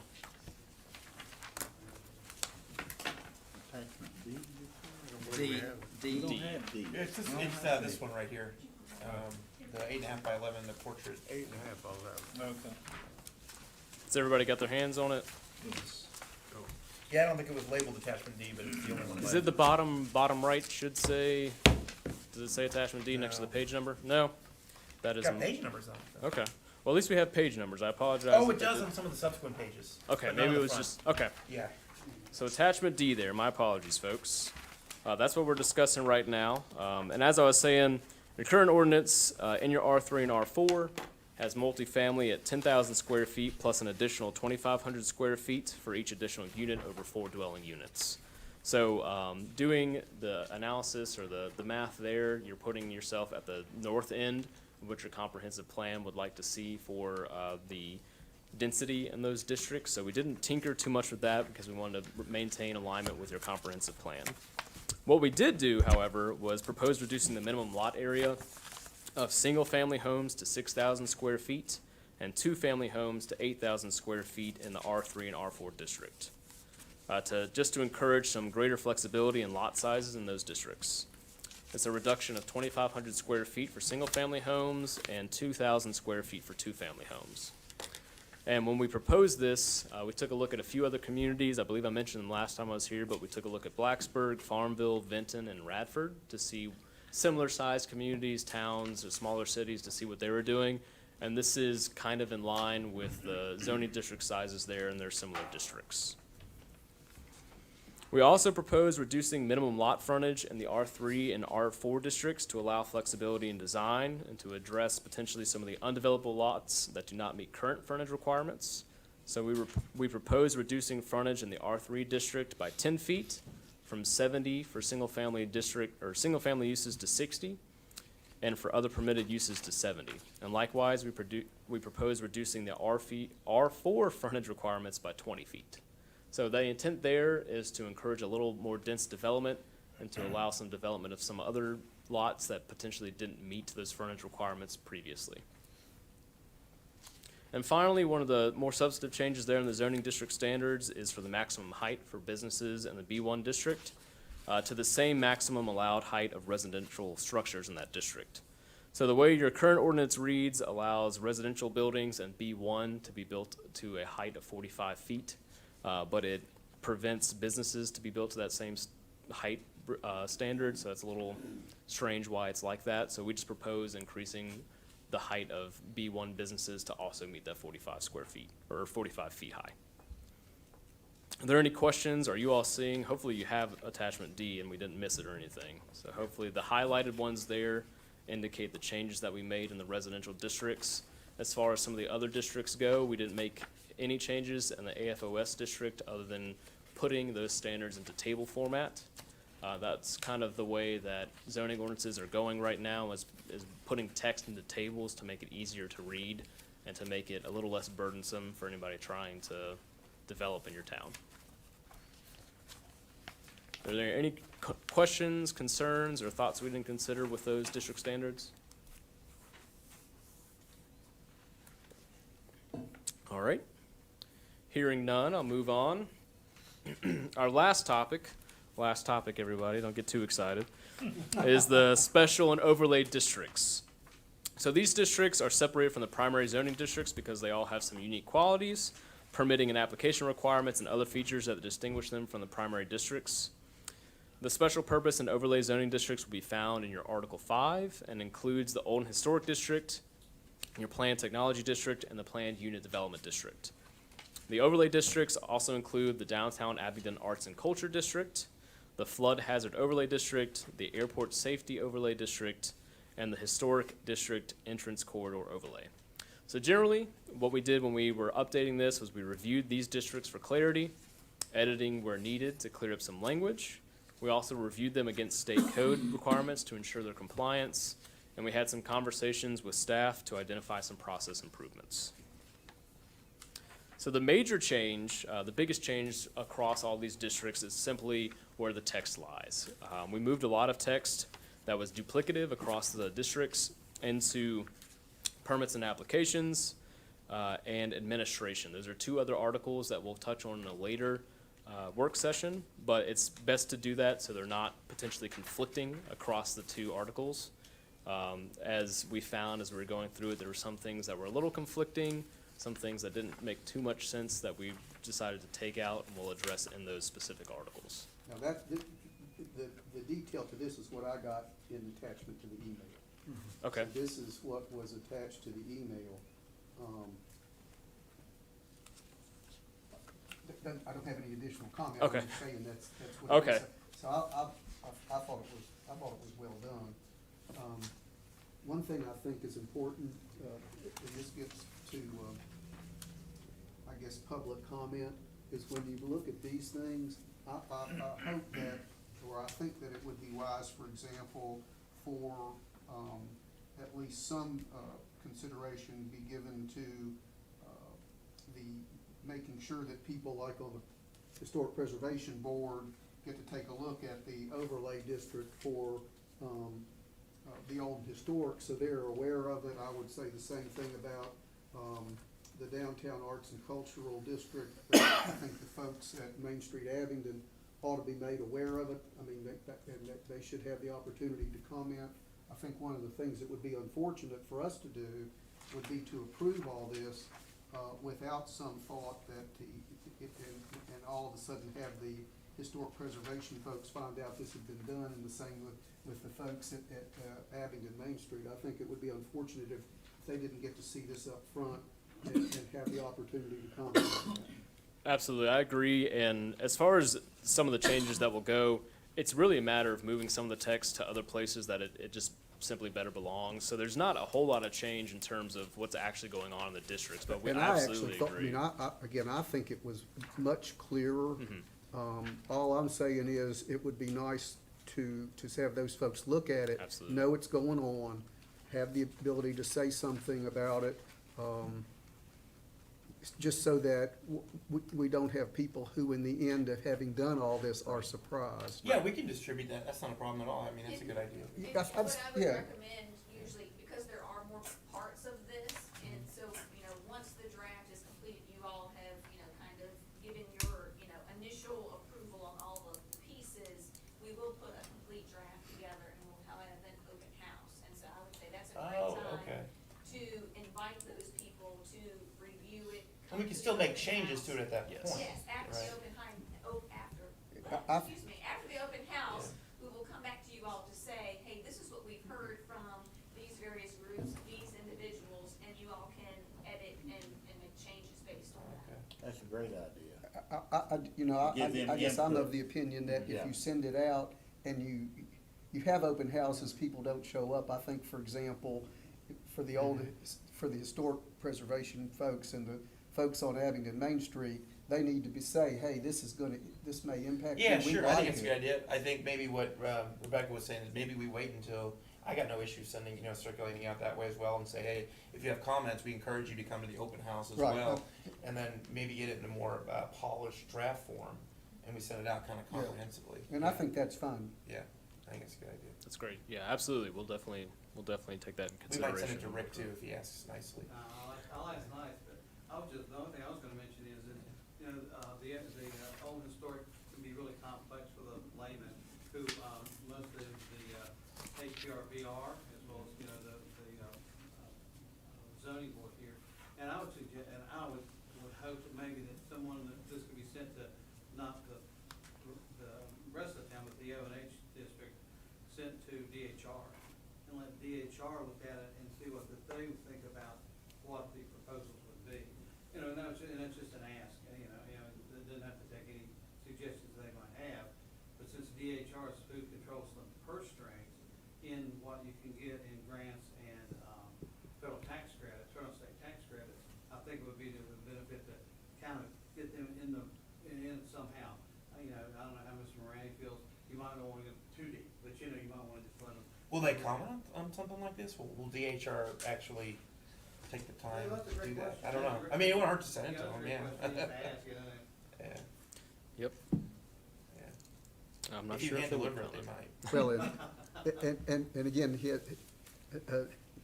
Nate is the chair of the town's Economic Development Authority, so this information will get shared with the EDA, I would suspect, week after next. He's got a lot of clout, yeah. So moving forward, I want to be respectful of your time and everything. Most of the changes, like I said, were moving some of the language over to other articles that it just better belongs. A couple of the substantive changes there involves the PUD district, your planned unit development. So currently, the zoning ordinance disallows any commercial units from being built until all residential uses have been built. That's something that kind of differs from locality to locality, but we revised this statement to allow commercial uses to be built after 65% of the residential units have been built, which just provides some flexibility in the development and building process. We find that would be a good idea to do, to allow the developer to have some control there. Otherwise, like I said, most of them were moving, we consolidated some site development regulations to table format and moved text to other articles. Are there any concerns here with these three special purpose districts before I move on? And this won't be the last time you see it, so if there does, something comes up, if a citizen comes up to you and says, what are you doing here, this is crazy, there will be opportunities to review and change later on in the process. So our overlay districts here, there's actually one big item to discuss, and that includes your downtown arts and culture district. So came to our attention as we were working through the changes here from town staff that the district seems to have never really been administered in any way or fully implemented. Town staff told us that they were reviewing the district to identify if any properties are in the program actually and receiving that tax credit, but haven't found any yet to my knowledge. We will definitely follow up with that. There also appears that there's no administrative framework to administer the program as of now. If it's not existing currently, there may not be any bandwidth to do it. So we verified the overlay against state code, and it seems to check out everything in there. But it might be a discussion amongst yourselves to decide whether you still want to move forward, including that as an option in your overlay district. I think that would be something the town council would have to deliberate on as well. It's just something that came up that I wanted to share with you all. All the text seemed fine, like I said. The program seems up to state code snuff. There's nothing wrong with it. It just doesn't seem to have been fully administered. John, I have a question. So you Yes, sir. talked previously about special purpose districts. This is so it's special purpose Right. and overlay districts is the article. Okay. So Because the there's, old and historic, I thought that was the over. it's actually different. So the historic district entrance corridor overlay Okay, was you're actually gonna, in you're site gonna get to the plans. overlay. I apologize. Yes. No, you're okay. You're Okay, you're I eager. thought the other one was referring to the overlay, but this is where it is. Right. Yeah. It's so a lot of communities have their historic districts as overlay districts. Abingdon's Right, and unique this in is that not, it's it's a special district, Mhm. okay. Yes, so that's something to think about with the downtown arts and culture district. I think that's a bigger topic that we might not be able to address today. But it might be something that you want to work with town council to see if it's something that should continue in the town, if you want it to continue in the town, and to see how to administer it. So you're saying we have moving no forward. areas right now that have that overlay, that based on what staff had told you?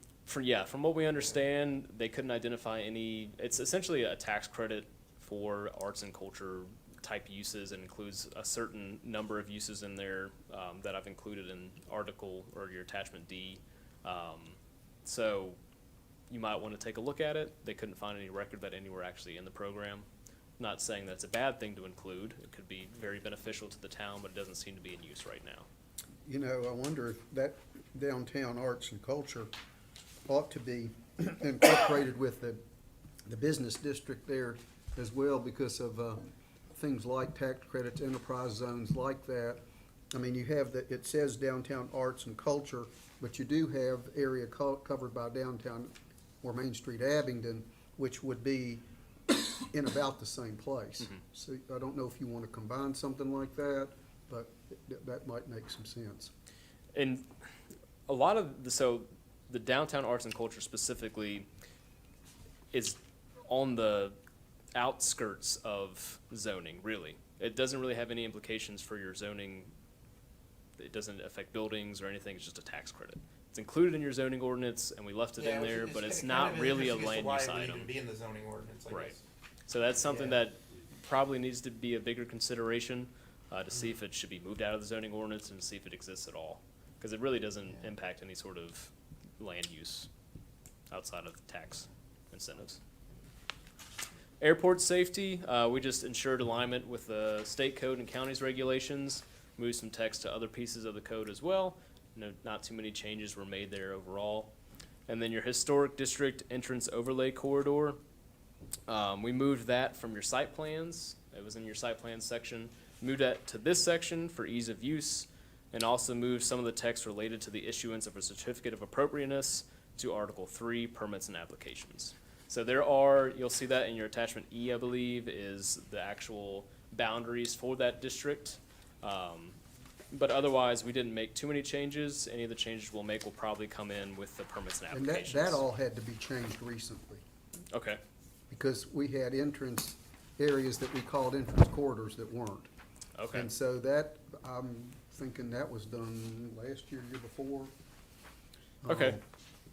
Yeah, we'll work with staff, maybe Jimmy, to verify where those are and make sure that the zoning ordinance is You're basically reflective of just that. putting them in a different section is what you're doing. Yeah, we've moved the historic district from site plans, it doesn't necessarily really belong in site plans, to the special overlay districts.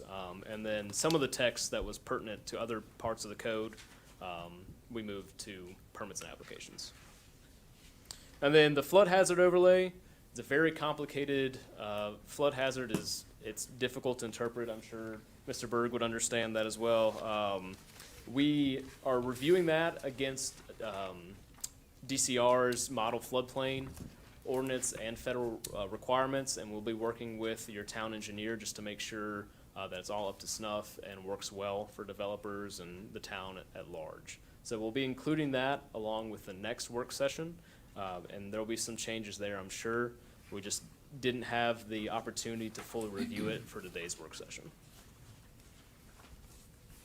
Are there any questions about those? I know I ran through the overlays a little quickly. Overall, there weren't too many substantive changes in those districts, but I wanted to give you guys the opportunity to comment if you have any comments on those. If not, our next steps will be to review the recommendations that we discussed today, and the next meeting will include our use standards, community design standards, and that flood hazard overlay that I just discussed. And my contact information is there. If you have any comments, you'll pass them along to your town staff, and they'll pass it off to us. And if there's no further questions or comments, that's all I have for you tonight. Thank you so much for the opportunity. Sorry it dragged on a little bit. I know it's not always the most exhilarating items to discuss, but I appreciate your consideration and attention tonight. Thank you. Yep. Thank you. Absolutely. Thank you, gentlemen. All right, are there any matters that are not on the agenda or old business that need to be discussed tonight? If not, I'll entertain a motion to adjourn. So moved. Second, Second. all in favor, say aye. Aye. Opposed? Thank you. Efficiency.